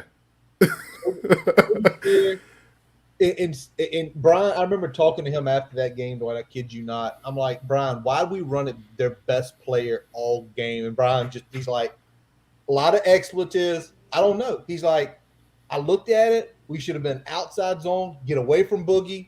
Boogie's their best player. Everybody else is worse. And we did the exact opposite. I mean, look, the Pittsburgh game, that's another one, this past one. I remember I was watching that game and Mike called me. For those, Mike Vick called me. He was like, yo, what are we doing, bro? And I was like, what do you mean? I said, you've been watching. He was like, this is before the game got out of hand. It was 0-0. We had 3 straight possessions. We just kept throwing the ball. Yeah. And he was like, he said they're putting too much pressure on the quarterback. He was like, we need to run the ball. He was like, we're just too impatient. And I remember the post game presser. Fuente was talking about how everyone knows Pitt likes to stack the box and challenge your receivers. I'm like, impose your will and run the ball. There you go. Yeah. It was windy. Impose your will, run the ball. You don't have to go, because we did not have I get it that year we beat them in Heinz Field. Yeah, but you had 3 of the best receivers in Virginia Tech history. Of course you were throwing the ball. You gonna throw fades to Isaiah, and you gonna throw fades to Bucky. and Cam. Yeah. We did not have that, brother. You know what I'm saying? So, it's just, man, look, boy. The last, boy, let me tell you, man, I don't want to go back there. It was some rough days, some Saturdays. It's okay. We gotta talk about it because we went through it. If we can't look back and reflect on those lean years, man. And I joke. One of my big jokes, and a couple people called me out. A couple times Mike Young had rough end of games, and I'd be like, Jesus, he's doing a Fuente. People are like, you can't say that about Mike. I'm like, I love Mike. But when I say it in that context, everybody knows exactly what I'm talking about. Yes. When I say it, folks, don't get upset at me. I'm using it as a context. No, you're right. I think Brian's got a couple questions about the winter workouts here. He wanted to hit and just kind of get your opinion on. So I mean, we got some footage coming out of winter workouts, and Pride talked today about with winter workouts and then going into spring, just competing and trying to get that hate to lose mentality. Based on what you've seen and what you've heard and everything, are you noticing something different with winter workouts that we hadn't seen in the past, at least in the last few years? I just feel like guys are more committed. I feel like, there's a buy-in, and I feel like from what I'm hearing and what I'm seeing, I feel like the players feel like these coaches know what they're doing. I feel like before kids, they're young, they're teenagers or they're in their 20s, but they still know what's going on. I feel like now it's work. Like they feel like, okay, like I'm being challenged. I have to earn everything. And I mean, again, I don't make too much of off-season work because every program in America thinks they're working hard right now. But real programs that are working hard understand when they are, because the results start to show not just in their testing and their performance, but it also shows when they're playing and when you see them dominate on the field. So I feel like there's a buy-in. I feel like right now there's been a rejuvenation. There's a buy-in because of the culture that's been established and that's starting to build in Blacksburg. I think in previous years, not to knock on wood, but for the first time ever, we're not talking about transfer portal. We're not talking about a DUI or some murder with some guy allegedly a drag queen. It's just we are Yeah. now dealing with football. Like every year it was like a coach and some Always mistress, something. always something. A coach messing with a recruit's mom, the SI article and turkey bacon, Oh, transfer portal. You got starters. People are like, why is this guy leaving? He was the leading receiver. He's transferred. We don't have that right now. Yeah. You So I had think you had some of the bullshit stories spread about Kuma quitting, and like I was like, nah, man went out there and like tore up Marshall. That's not a player that's out there. Yeah, I mean, just some of the shit that just was coming out. It almost seemed formulated, like trying to set an agenda. discredit. Yeah, They're yeah, trying to yeah, discredit yeah, stories coming out. yeah. That's what And happened, bro. and you mentioned transfer portal. Since the off season happened, one. Yep. That's not usually you got a new guy in. Usually you see the plethora of people go. One guy has entered the portal. But you know what? I love Coach Pride for one reason. He was straight up today and said, I expect after spring football, we're going to see attrition. We're going to see people have to leave. People start Yeah, up. you know He what? basically No, go ahead, go ahead. Kurt. Go ahead, Kurt. No. You got the floor. No, because there are kids there that can't handle it. They're not supposed to be there. Look, man. At the end of the day, man, I'm not gonna knock kids. They can't handle the truth. No, kids can handle the truth. We just have to tell them the truth. yeah, Some kids are not supposed to be at Tech. Some True. kids have been there because they were easier to coach. Because look, you can say one thing about Beams. That's Frank Beamer for that don't know. Beams took guys from Baltimore City and Dade County. He took some guys that other programs could not handle and cultivated a culture where they left as better men. And he dealt with adversity and controversy where y'all didn't know about it, even during the social media era that began years after I left. They knew how to handle certain guys. There were guys that got in trouble or that were rough around the edges, like Trayvon Hill, but they were taken care of. And you knew how to communicate with them just because they didn't tuck their shirts in, or they were from the hood, or they were from somewhere you didn't want to go to, they were still welcome. But some Mhm. guys are there now because they're easier to coach and they shouldn't be there. And that's fine. Because what Pride's talking about is he needs his guys. Not so much you're a Fuente guy, you're a Beamer guy. No, he needs his guys.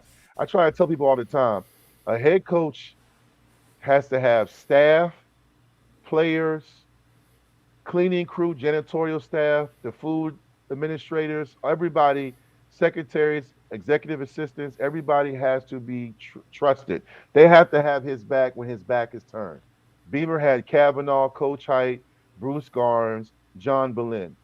Pra Yep. has to have players when they're out at the parties and they're doing their thing in the off season. He can trust them and he can rely on them on the field. See, trust is not just when they're at a party or they're in the girls' dorm room and then they realize she says no and they're not going to go forward. It's also, can I trust you on 3rd and 7 when we're on the road in Miami? We're up 21-17. We need a stop to hold them to a field goal.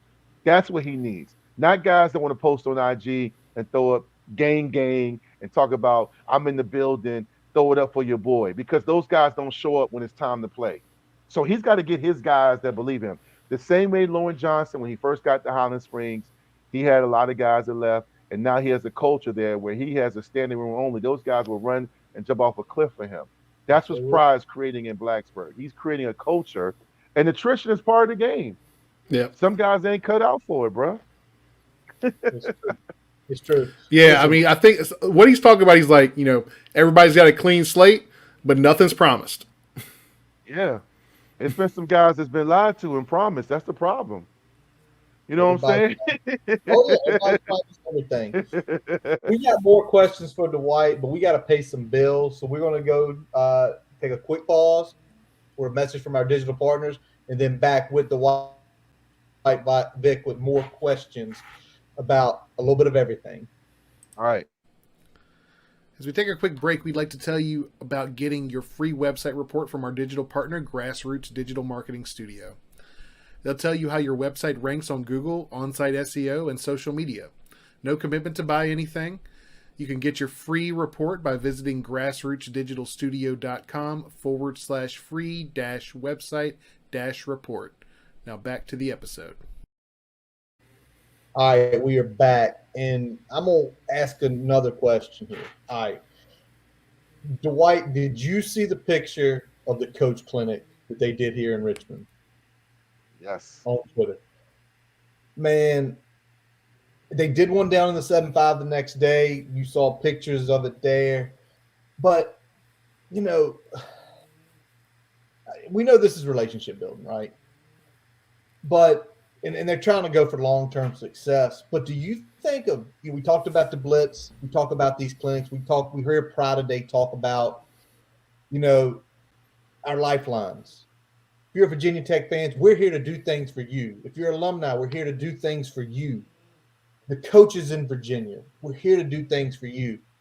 Do you think we could see is it going to take a long time, or do you think we could see a quick turnaround in some of these schools to where kids, like, the ears perk up and say, yeah, I know Carolina and South Carolina and Shane's coming at me hard, but I'm staying home because they're building something. By the way, shout out to my guy Shane. Let me tell you something right now. Regardless of what we build, Shane's always going to be tough to recruit against because Shane is an energetic. He's going to be a thorn in our side, but not to the point where we're not going to always get kids because of him. But we're going to have to outwork Shane because Shane, I like Shane. I love Shane, actually. That's my guy, and he's building something. But I still think, we play them in a few years, right? Yep. Yeah. That's going to be a lot of fun, man. That's going to be a lot of fun. I think the turnaround can be quick because I think it's effort. I think it's just about relationships. I mean, there's been a lot of damage and there were some teams and programs ostracized, but I feel like when you're sincere, like, I'm a sincere person. So, like, if I apologize or I do something right, people believe me. And I think if people believe Pride and his staff, you can tell the effort's there.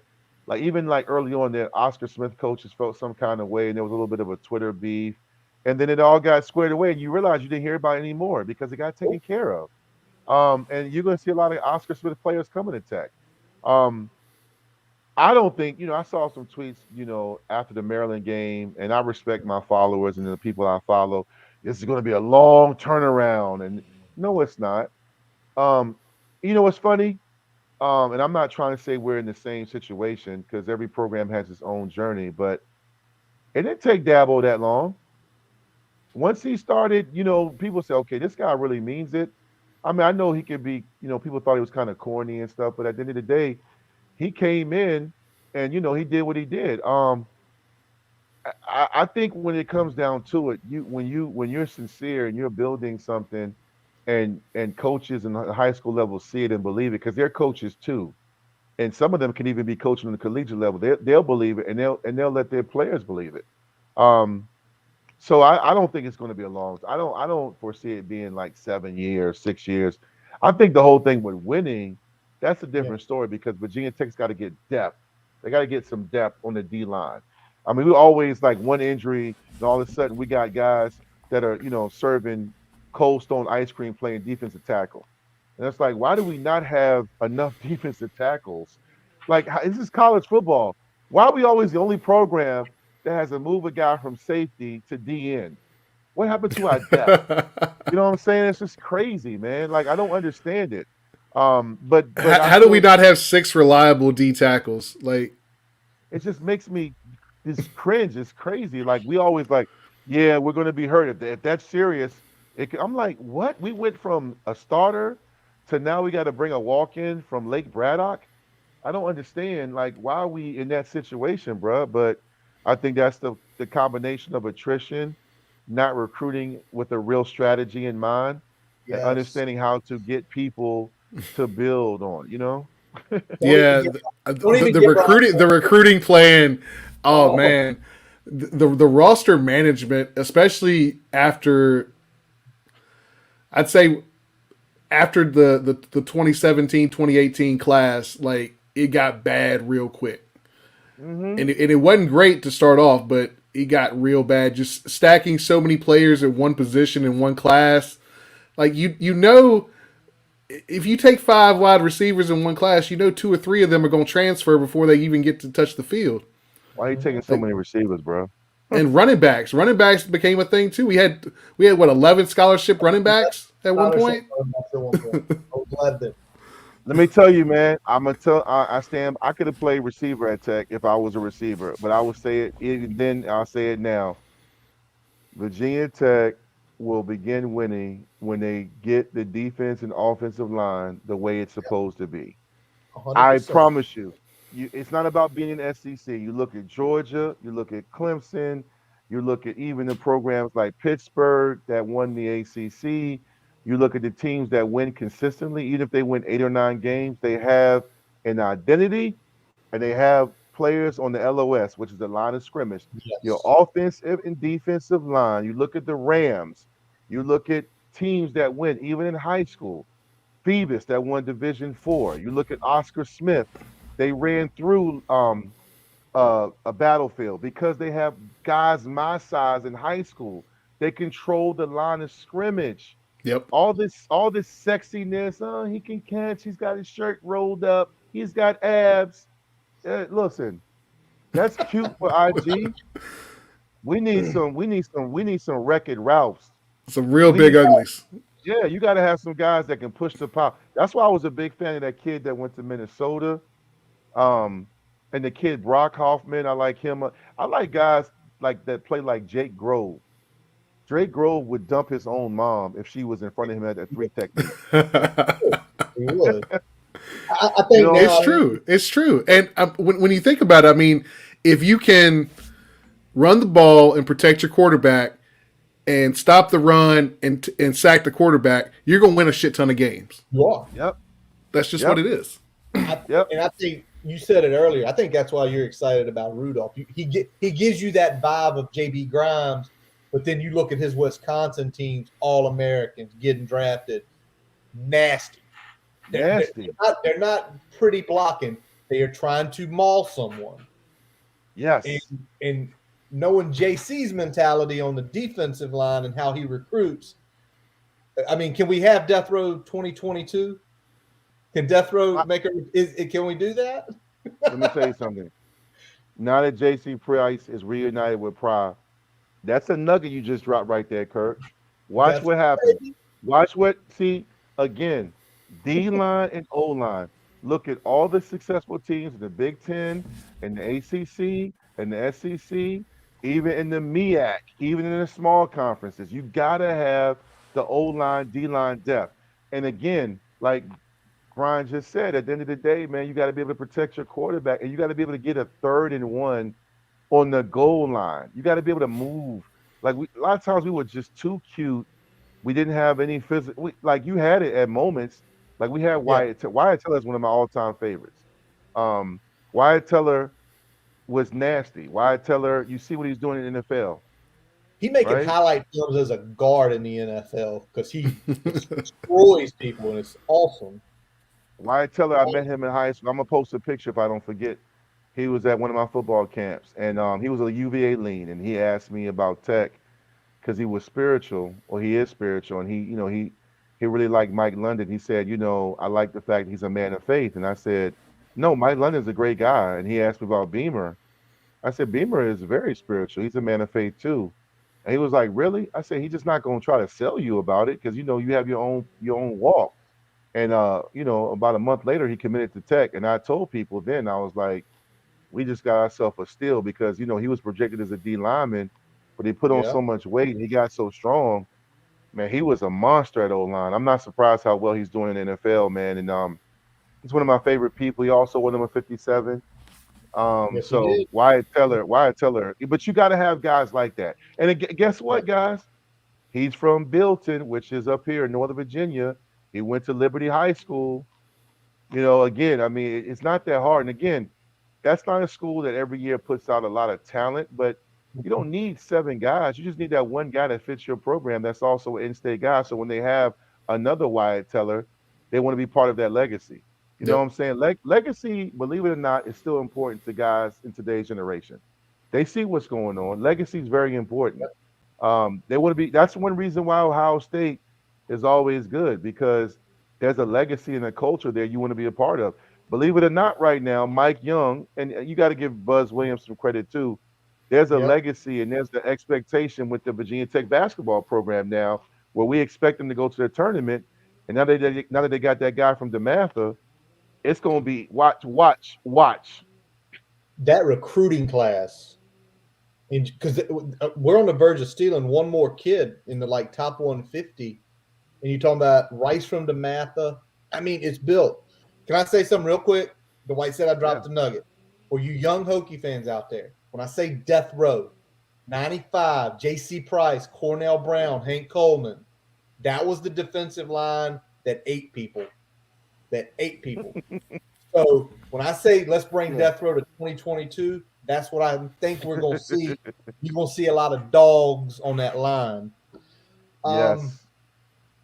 Let me ask this. We see Pry, and man, the guy's everywhere. He's out wishing the wrestling team good luck as they leave for nationals.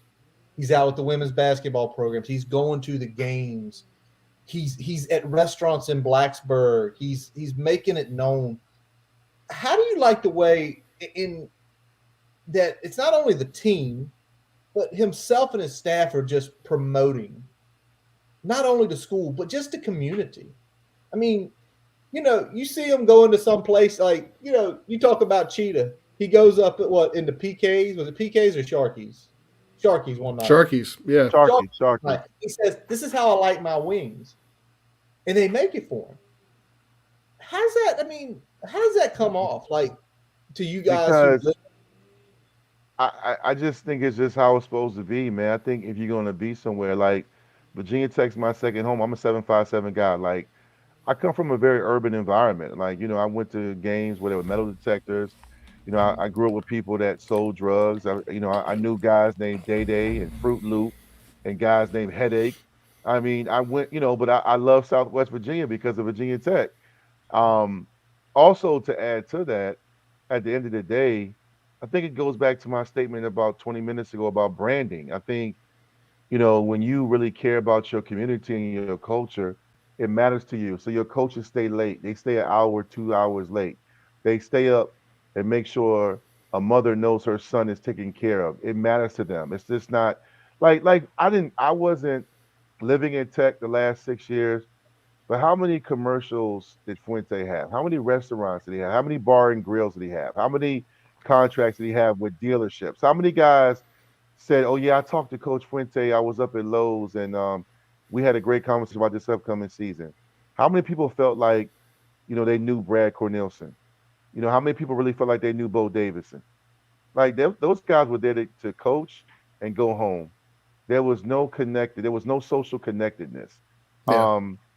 And I mean, how many guys did you know were visiting hospitals and talking to kids at children's hospitals? Like if you're not enmeshed in the community, it's just a job. And if it's a job, then it's just a paycheck. And if it's just a paycheck, it's just something you're going to do to get your paycheck. It doesn't matter to you. Like the best quote, which pissed me off, almost threw my TV through the window, was we lost to Kentucky, a game we should have won by 20. And they were like, "Sorry about your loss, coach." He said, "Nobody died." Bruh, what? You know what I'm saying? It's got Y'all, to matter. I mean, it's a bowl game, and but it's got to matter because when you do that, your players see that. Your players see that. All right, so we just here to get swag and get the university a couple extra bones at the end of the year, and then we're going about our business. gentlemen, you're 100% right, B. Gentlemen, I lost to Temple in 1998. We were 14th in the nation. 6 teams ahead of us lost. ESPN to this day and even Sports Illustrated rates it as one of the biggest upsets in college football. There's pictures of me in the Collegiate Times. I sat on the bench beside Clemson transfer Lamont Pegues. I didn't even go in the locker room. I sat there with tears in my eyes. We gave up. We were 35-point favorites. We were up 17-0. We lost the game on homecoming my senior year. That was in 1998, and that still bothers me now. That's 1998. It is 2022, and that still bothers me now. We lost to North Carolina. They should have been in the Gator Bowl. We should have been there. We were 7-4, second in the Big East. They were 10-1, and they got screwed because they tied with Florida State. Florida State won the ACC and got the tiebreaker. They had 10 first and second rounders: Ebenezer Ekubon, Vonnie Holiday, Dre Bly, Dion Dyer. They beat us 42-3. And that was one of the lowest points in my college career, and I still remember that. That was in 1997. You think Tyrod Taylor doesn't remember losing to Boise State? And he just got paid. Shout out to Tyrod Taylor. But at the end of the day, Giants. yeah, For that's my still it Giants matters. buddy at work, he's starting by game 6. You see Chris Ellis and James Gale tweet about Tech. It matters. Yep. So I'm sorry, Yes. bro. Like but you don't know that when you didn't do your due diligence before you took the job. There's a bit of arrogance a coach has to have, but the humility is what gets them over the hump. Humility is what helps you have that work-life balance where you understand that this is a job, but the program is bigger than me, and I'm here to steer the ship.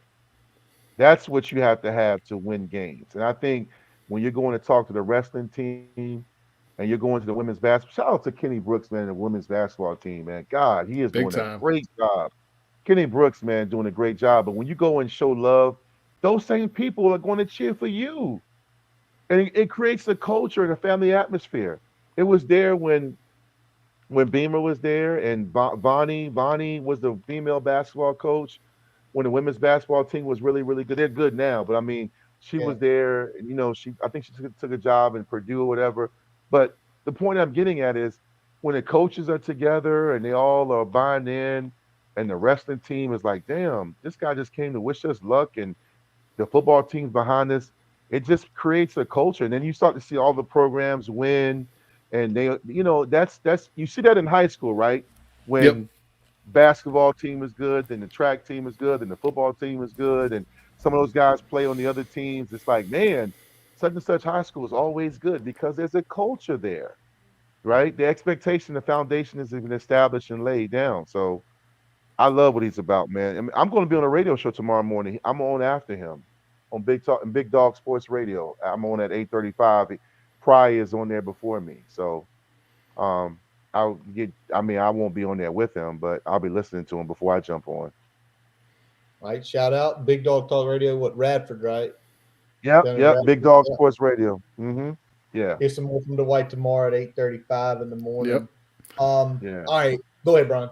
Go ahead. I was gonna say, the big thing. I know we talked about a little bit in DMs before you came on. How pumped are you about these open practices coming back? Long overdue, bro. Long overdue. I mean, I used to go there. It's hard. I'm like Kurt. I got kids that play sports. I got 3 children, a daughter who's a senior. So Yep. I can't jump in the whip and drive down there anymore, drive up there, whatever. But um, I mean, just be able to go and know I can go and I can come on the field and be a part of that or watch it from the stands. That's how it's supposed to be, right? I was so jealous of the other teams that had that. Like I never understood what the secret was about the discretion when we were averaging 19 points a game. I didn't understand like what are you hiding? I know what you're going to run every down. I didn't understand. I didn't understand it. I didn't understand it. Because like at the end of the day, it's football. Don't make it out to be trigonometry, man. Like it's football. Yep. So I didn't get the secrecy, but I just think it's all about just creating that culture. I know I keep saying that word, but I just feel like that's what it's all about. I think it's a great move.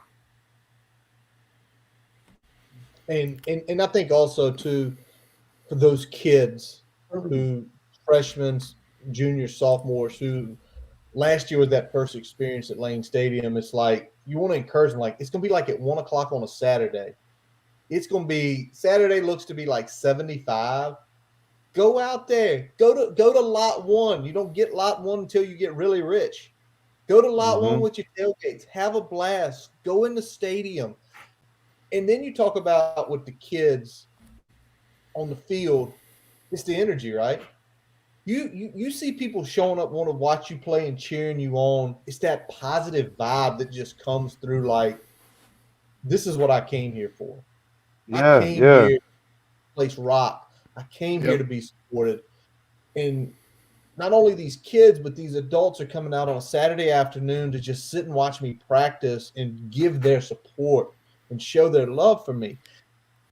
That goes so far because when you are playing BC in September, and maybe it's a tight game, and you're grinding to get to that last piece that scrape your knuckles to win the game. You look at the fans and you go back to that day in March, right? I remember them sitting there cheering us. I don't want to lose because I want them to Hmm. drive out the stadium tonight as happy as they can be. Well, let's Yeah. talk about this too. I mean, we got we're used to hosting those recruits even on spring game. We got a good number of recruits showing up for this open practice this weekend, and I think that's going to be some of the. I think we're going to see some of the first fireworks for the 23 class this weekend. Hopefully, Yeah, yeah. Let me just add on to that, B. At the end of the day, I know we started this podcast off. You guys were talking about the great win over Duke and Carolina. You know, I get why everybody hates Duke or you love them. Mostly hate them, and then same thing with Carolina. But you know what they have? They have a lot of bandwagon fans. And Virginia Tech used to have a lot of bandwagon fans because we were Virginia's team. Like we were the team, the football team, because we don't have a pro team. So everybody was rocking with Tech. Even before Enter Sandman and all of that, it was like, oh, you ever been to a Tech game? And we took over FedEx Field. So like Tech had a lot of fans that don't have one credit from Virginia Tech that just love Tech because like, Michael Vick and all these other players that went there, Lee Suggs. So my point in being is part of what makes your program great is the fact that you become such a national brand. The fact that Duke is global, the fact that people hate them because they win so much. They're Yeah. relevant. You get tired of everybody talking about how great they are. But that's what you want for Tech sports. You want that for. I want bandwagon fans. I want people to say, "I hate Virginia Tech." Why? Because you guys always win. I want that. yep, I want that. I want recruits to commit because of the culture. You want open practices. You want a big barbecue. You want guys in Chicago wearing a Virginia Tech hoodie. You went to Tech? Nah, man. But I saw them play against Nebraska. They had that great win. Danny Cole, some dude caught the ball, and Tyrod. Now he's with the Giants. You want conversations like that. yep. I love We in the have. '90s and 2000s when we had Yeah, people coming to you. I don't like Tech. They play nasty on D. Yeah, we supposed to. yes, That's what we're yes. about. So yeah, I want the pads popping. I want the open practices. I want to be relevant. I hate Yes. being irrelevant. When like I joked with Norm Wood one time. He was interviewing me 4 years ago, and we were just talking because Norm Wood is from down my way. He covered me in high school and even some in college. And I said, Norm, you know what's sad? He was doing a preview for the UVA Tech game. I said, man, outside of Blacksburg and Southwest Virginia and Charlottesville, nobody cares about this game. You got two, Bull. five, and six, two, Oh yeah. five, and six teams playing on ESPN. I said I want us to be ranked and relevant. I miss when we were a dark horse to win a national championship. I know the young fans don't realize this, but there was back in the day when Mark May and Lou Holtz used to be on College Game Day, and they would pick their dark horses for national championship teams. So they would say, "Who do you have? Who should you look out for?" And they'd be like, "Watch out for Wisconsin." And I tell you what, watch out for Virginia Tech. And you'd be like, every year, Tech was a dark horse. Now it's, I can't believe Ohio State lost to them. yeah. I don't like that. That's embarrassing. Now You were we're a like, dark horse to maybe win the Coastal. maybe, Well, right? Yeah. So I well, mean, I didn't mean to go off on that, man. You guys got me going, but I mean, I'm glad when you ask me how that makes me feel. It makes me feel like we got a chance to be relative with recruits. It makes us.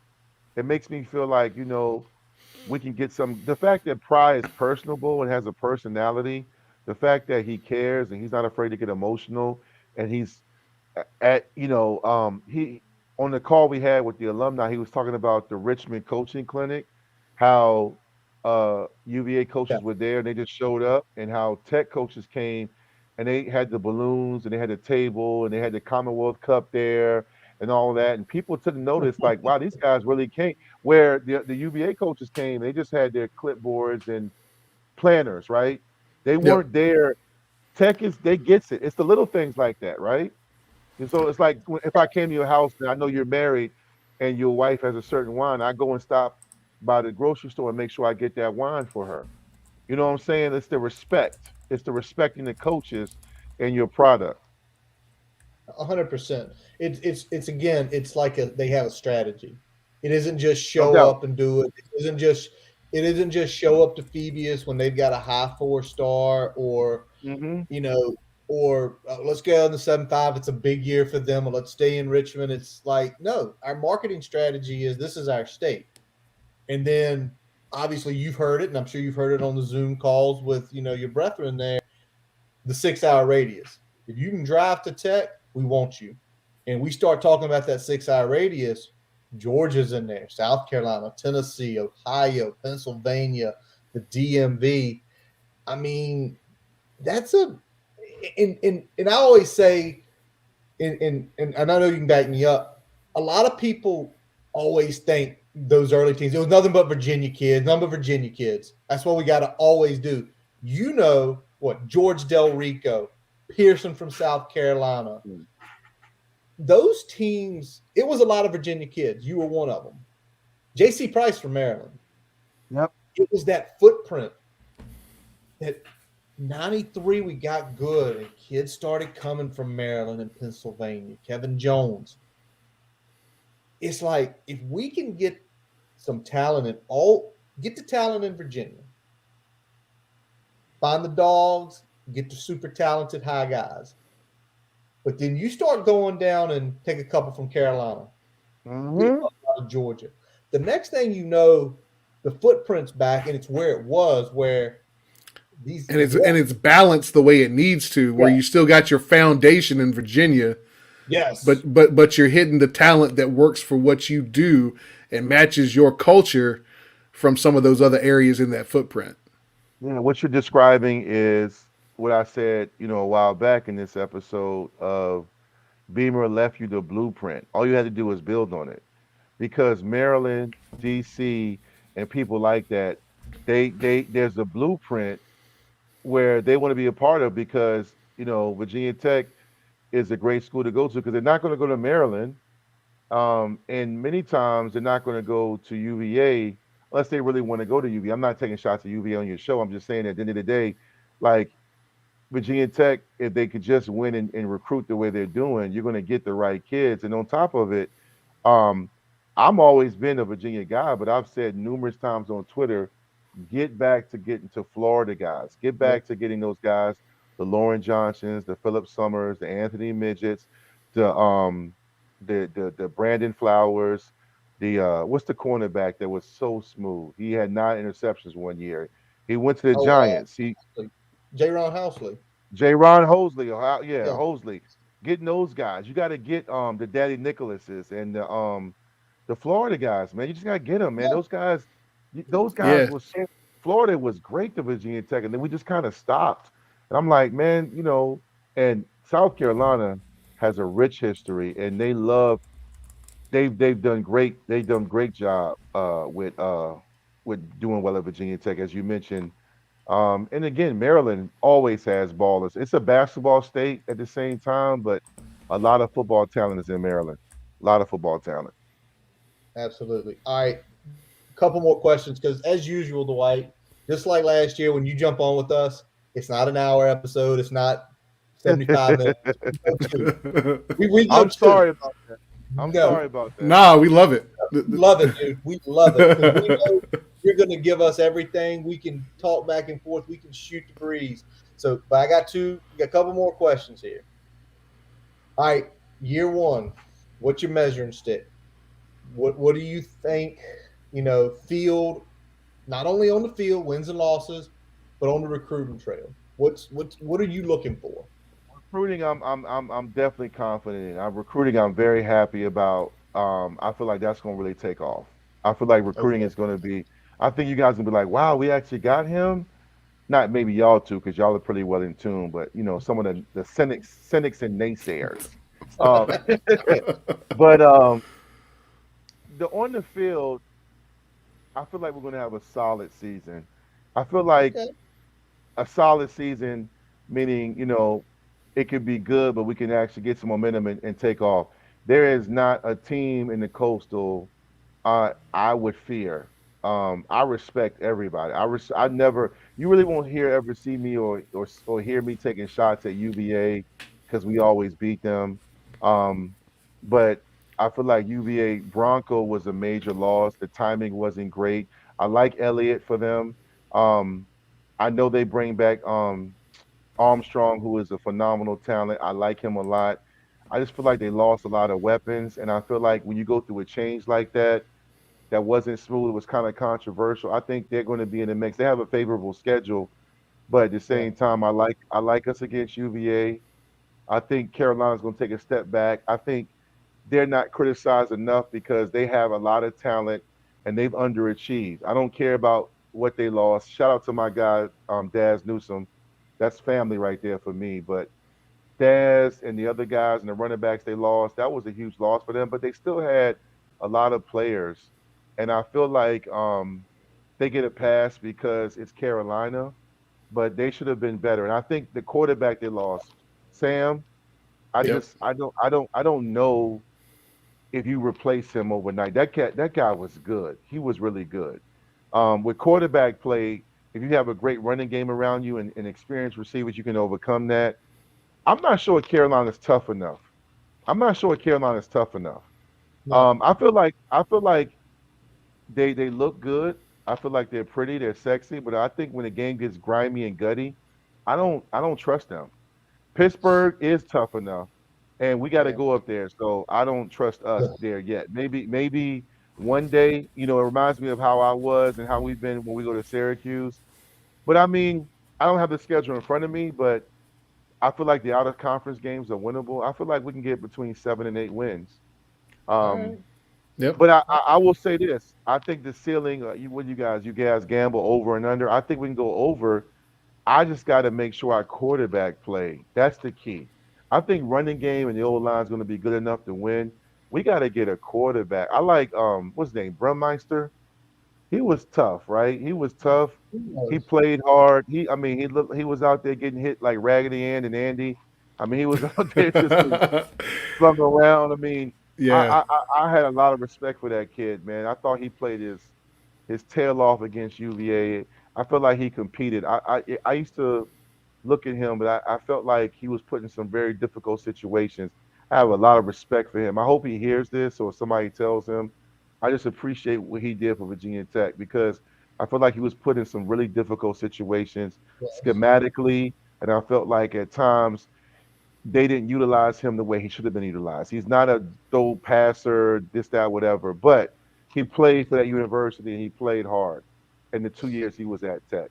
But if we got to get a quarterback, we got to get a quarterback. We've left too many good quarterbacks that we can win with go. We can get the quarterback position solidified. I'll tell you this: the defense is going to be physical. The defense is going to play. Um, but I mean, again, Miami is Miami. Virginia Tech will always play Miami tough because of the history, the rivalry. So that's a pick 'em.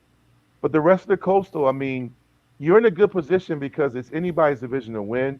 I don't really care for that whole, that little wheel they have on ESPN, the wheel of destiny, and they spin the wheel, and I think that's corny. I like it when a team dominates. I hope it's us. I hate that whole guess who won it this year. I hate that. Yeah. Um, I think it's stupid and corny, but you got to get viewership. You got to get stuff that's corny so people can talk about it. I think Tech can win it. This is a good time for Pride and staff because everybody is kind of in transition in the coastal. Carolina All lost a quarterback. Miami they got a new, trying to figure it out. They got talent, but Miami is always going to have talent. always. Always. Always, always. Well, Um, you talked about Pitt. They lost their quarterback. They lost their they OC. did. They lost a bunch Yeah, of good yeah. players. Duke's not good. Georgia No, Tech. Oh, I don't even no, know and it. You know what? I'm glad you brought. I couldn't remember. You know, it's funny, Kurt, you brought up Georgia Tech. I told this to Brendan Hill. Me and Brendan Hill got in an argument or debate, not an argument, debate on Twitter. He was like, "Oh, Atlanta is a hotbed. Atlanta." I'm like, dude, they were set back decades with that offense. It is going to take. See, that's a program. You asked me on your show. That's the program that's going to take a long time to rebuild because Georgia Tech was in that triple option. Paul Johnson. For years, their program was built on undersized linemen, and it was a very prehistoric, antiquated offense. It worked for them, but you got to get a coach. Plus, that's a tough place to recruit to because Georgia runs that state. So you're recruiting against Georgia and Alabama, and Florida directly, and Miami. You recruit against everybody. Yeah, it's just it's a tough place. This is not back in the day when they had Patrick Swilling. So with all that being said, like you mentioned, Duke is terrible. God bless him. You know, Cutcliffe did a great job, but it's just tough to win there. And I felt like they kind of let him stay a little bit too long. Tech can catch if they can catch fire. If they come out and set the tone against ODU, I know ODU is not the measuring stick. What I'm saying is I've been in the game a long time. I've been around the game a long time. A lot of times it's just your mentality and if your players believe and buy in. If they get good quarterback play, and I don't mean they need a guy like Tyrod or Jim Druckenmiller, just basically somebody that can manage the game, not turn the ball over, and play good offense and have an identity, they can win the Coastal. All right. I know that sounds crazy, but you would have to show me a team I'm supposed to be afraid of in the Coastal. Yeah. Now, I will say this, respect to UVA, they have a quarterback. They do. Armstrong can play, but at the same time, they lost some very good players in the portal, and they also lost a lot of players to the graduation and also to the NFL. And that secondary was awful. Yes. Yeah. So general defense. And I'll say this. I know this is a Hokie podcast, but I felt like that was Bronco was a big loss. I just feel like that was a big loss. I feel like Elliott's a good coach and he can win there, but he's got to establish himself as a head coach. He was an assistant at Clemson, the same way Price got to do the same thing. But I just feel like, when you come in the way it came in and he had, I think they're going to win some games with him, but I just feel like, I told this to my guy, Matt Hawkins, if I was Armstrong, I would have left. I thought I would have left. The numbers he put up, the records he broke, you just don't do that consecutive years. It's tough. There's more film on you. You pretty much got a scheme. The old line, we talked about that. So it's gonna be a fun fall. I can't wait. You guys got me in football mode right now, even though it's March Madness, right? That's right. Because going on right now. It's a game in overtime? Yeah, 73-73 with 2 minutes left in OT. Yeah, okay. Yeah, you've seen my head turn. My little man cave. That's all good. Curtis got 3 TVs set up just to his right there. So, and this is why March Madness in college football is why. All right, so you mentioned it. You're excited for football season. You hadn't been down in a while. Are you going back home this fall? Yes. Yeah. I'm coming back because I was boycotting. I was mad. I didn't want to be there. I wasn't driving 3.5 hours to see us put up 22 points against a team from Wyoming. I felt, man, like your boy, man, was taking away something I love, and I love my family. Like, you can't mess with my school. You can't mess with. It's my favorite team, man. Like, I don't have a favorite NFL, NBA team. So, like, when Tech wins, man, like, the sun shines brighter, man. The air is fresher. The food tastes better. You know what I mean? Like, everything is better. I get to throw this on. I walk with my chest out. I'm going everywhere. Like, oh yeah, you saw the game? Go. You know what I'm saying? Like, that's right. I will be back now. See, for me, I hear people say, "Man, we don't play any." I don't even care. We could be playing Centerville Jumping Jacks, the Jerusalem, the Jerusalem. We can be playing the Jerusalem Nighthawks. It doesn't matter. I go for the experience. I go to Yes. be at the bookstore to get me a new keychain that had some tech gear. I go to see fans go crazy and curse their ref out. So like for me, it's the experience. I didn't want to go back. Yes. My last tech game, I sat in a rainstorm with my wife and kids on New Year's Eve, and I watched us choke against Cincinnati, a game and Cincinnati was really good that year. They were a 10-win team. They had a bunch of upperclassmen, and we were outplaying them. We were down there, and we had just got a turnover, and we fumbled on the goal line. They came back and Yep. won. And the Tech team played hard, but I They sat did. there. My underwear was soaked. My socks were soaked. My youngest daughter was mad. We had on ponchos. I wear glasses. I didn't have any windshield wipers, so I was just taking my glasses off and wiping them. And I sat there as I went back to my vehicle with a bunch of disgruntled and dejected Tech fans. And I look at my wife and I said, I am done. She said, what do you mean? I said, I will never go back to a game again. I can't do this. I can't do my New Year's. I'm ruined. I can't do this to myself. I can't drive and get excited and get my expectations and my hopes up to see us give away games, to sit in these conditions. I got to make better use of my time and money. And I wasn't mad at the players because they're players. I don't do that. I played, so I know what that means to them. But I felt like we weren't going anywhere. We were going. It was the same old thing. Wait till next year, and we got these guys coming back. I was like, bruh, it's the same song and dance. So I wasn't going to see us play Notre Dame. I did watch it on my phone. I thought we were going to win that game, and then all of a sudden we're up 9 and we give that game away. I remember the pick six. I was like, we're going to win the game. We're going to beat the Fighting Irish in the primetime game. And we gave it away. And I said, this is why I didn't go. I said, look at it, look at it. Look at what's Look, happening. there was a guy, I wish I could meet him. There was a man, we were playing Boston College, and they were ranked number 2 in the country. We were top 7. It was the Tyrod Sean Glennon game when Tyrod had the ankle sprain, the catch Eddie Royal had. Matt Ryan came back. We lost 14-10, right? Yep. Mm-hmm. It was raining, right? It was a Thursday night game. If we win that game, we jump into the top 2. We lost Mhm. ugly to LSU, but we're in the top 2. We played for a national championship. We finished the regular season 5th in the nation that year. Yes, we did. If we beat them, we go. But there was a man.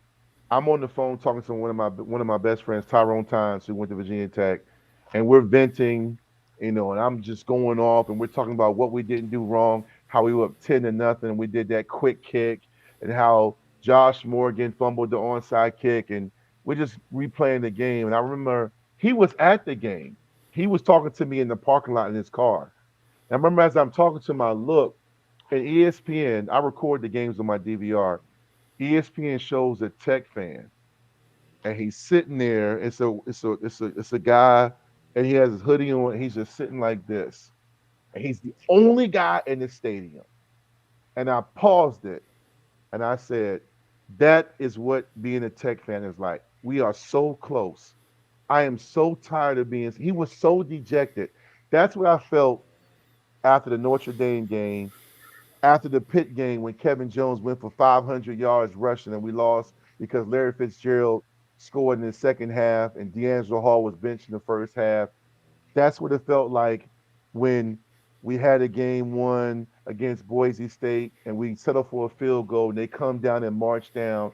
That's what it felt like when we had USC beat and they call a phantom offensive pass interference. That's what it felt like when we lost to Kansas when Talib whatever picked off Tyrod because everybody knew when he came in he was going to throw this certain route. He picks it off. We lose to Kansas on a fake punt. Those memories, you see how I can spit those memories off? Yep. Yep. We all That's can. why that's why I We had to all take can. a that's why I had to stop going because the rides back and the conversations I was having with myself, you know, they weren't healthy. They weren't healthy. So that doesn't mean I don't love my school, love my program. It's just that I want to get over the hump. I want the confetti. I want what happened last Saturday night to happen Yes. again and again, but for a bigger game. Yep. I want that chip. I tell you, man, I got my tech helmet downstairs in my man cave in my basement. I'm gonna go. I'm gonna drive around the whole day, and with that helmet on, I'm when we fight, I'm gonna go around. I mean, I may be like Terry Tate, whatever his name was, with the shoulder pads on, the crazy linebacker that was. You know what I'm saying? Like Yep. to me, man. But I don't. To your listeners and viewers, I'm not mocking those losses. Just to be clear, they're still painful because you sit there and you get like we're going to do it. Last memory, I'm sitting in the national championship game. I'm a year removed from Virginia Tech. It's 1999. We're in the Sugar Bowl playing Florida State, and my girlfriend, now my wife, Shanice, is sitting beside me, and we're up in the fourth quarter, Yep. 29 to 28, 29 to 28, and I'm looking around, and Tech fans can feel it. And I get emotional thinking about it. And I'm looking around, I'm like, we're up. And I look at my wife, my girlfriend at the time, and she's shaking. I said, "Are you all right?" She's like, "We're about to win the national championship." I said, "Well, don't jinx it." She's like, "I can't believe we're up." Because we were down. We came back. Yeah. Yeah. And it was so loud. And I looked, and then all of a sudden, Florida State snatched it from us. And I remember sitting there. I remember sitting there, and the crowd cleared out. And I was just sitting there with her. Just, I couldn't move. I couldn't move. I couldn't move like that guy that was at the Boston College game. I couldn't move because it hurt me to my core. It felt like somebody told me, "Hey, man, you're not going to live tomorrow." You know what I'm saying? Like, it Yeah. hurt me. So I want us this year to have a successful season. I don't do the over under. I don't do we're going to be 6-6. I don't know. I like our chances in a lot of games because I don't think the Coastal is that good, and I think the ACC is open. I think Clemson is still recovering from losing a once in a lifetime generational talent with Trevor Lawrence. Yep. So I feel like right now the ACC is wide open. One team is going to step up. There's a team right now that's going to step up. It could be Wake, it could be Tech, it could be Miami, but somebody's Florida State. It can be somebody, but I want it to be us. I'm gonna be Yep. selfish. I feel like if there's a fan base due, all that suffering I just reflected on your show, and I can keep going. If Yes, Oh there's we yeah. will. somebody that if there's somebody that's due, we're due. We are due. We have been through it all. I mean, come on, man. I mean, not like the Cowboy fans that swear. I'm not, they feel like they're due. They have talent. That's a deeper issue. To me, we are due. I just hope we can. I know I'm long. I'm rambling, but you guys get me going because it just gets to a point where I want you guys to understand how much it means to me. I don't want to sound like it's an addiction or a sickening. It's just more so it matters, right? Um, Yeah. It's yeah, it passion, matters. man. It's passion. It's passion, and I think the listeners, LeVar Cooper, shout out from Facebook, said he remembered every game you were talking about. It is passion, and it's being there and being fans or being players or being alumni for so long. Memories are ingrained, and the losses always you remember quicker. You always hurt more. I mean, don't get me wrong. Will I never forget Morgantown and the No. Miracle? No, no. Will I ever forget Tyrod's Miracle? No. Mhm. But like you said about '99, me and Brian, I was a junior, he was a sophomore in high school. That third quarter and what Mike did and that team did, that still is. It's like you show that to one person, and if they've never heard of Michael Vick, that quarter will tell them everything they need to know. Mhm.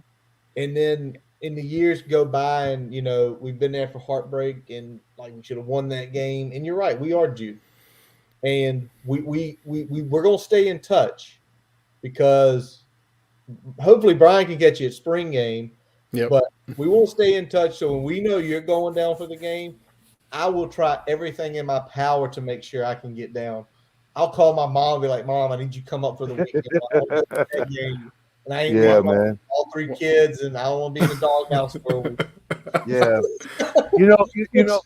I know we're wrapping up, but I'll just say it's really, really, really quick. Go It's for it, funny, man. man. You mentioned that Nebraska game. I remember where I was. I was at the Tech Sports Bar in Arlington, and I was there with my wife and 2 of my 3 kids. My third one wasn't born yet. And I remember we came back, and the whole place, the Florida Tennessee game was on the other TV, but it was a place. I think it's still a place in Arlington where a lot of Tech fans go. And I remember we won that game and they come back. You're in a sports bar, and I'm reluctant to go to sports bar because people say dumb stuff, and Yes, I they just don't do. like being around. I don't like being around. I'll look and I'll be like, I gotta go. I can't be around. But that day when we came back, I remember I just the rest of the weekend, like I talked to my dad. He was like, we just were on the phone and we were just like, what a crazy game. And I was like, Tech just beat Nebraska and they beat Miami 31-7 and we're gonna run the table. And I felt like so excited. But that's what it's about. Those big wins, those moments. It's just like a great Christmas with your family, a great Thanksgiving meal with your grandmother. It's like, man, that's the time me, Curtis, and Brian hung out and we took the shots and then we beat Georgia Tech 35-17 and we posted some pictures on Instagram and that they're forever, right? Yep. Yes.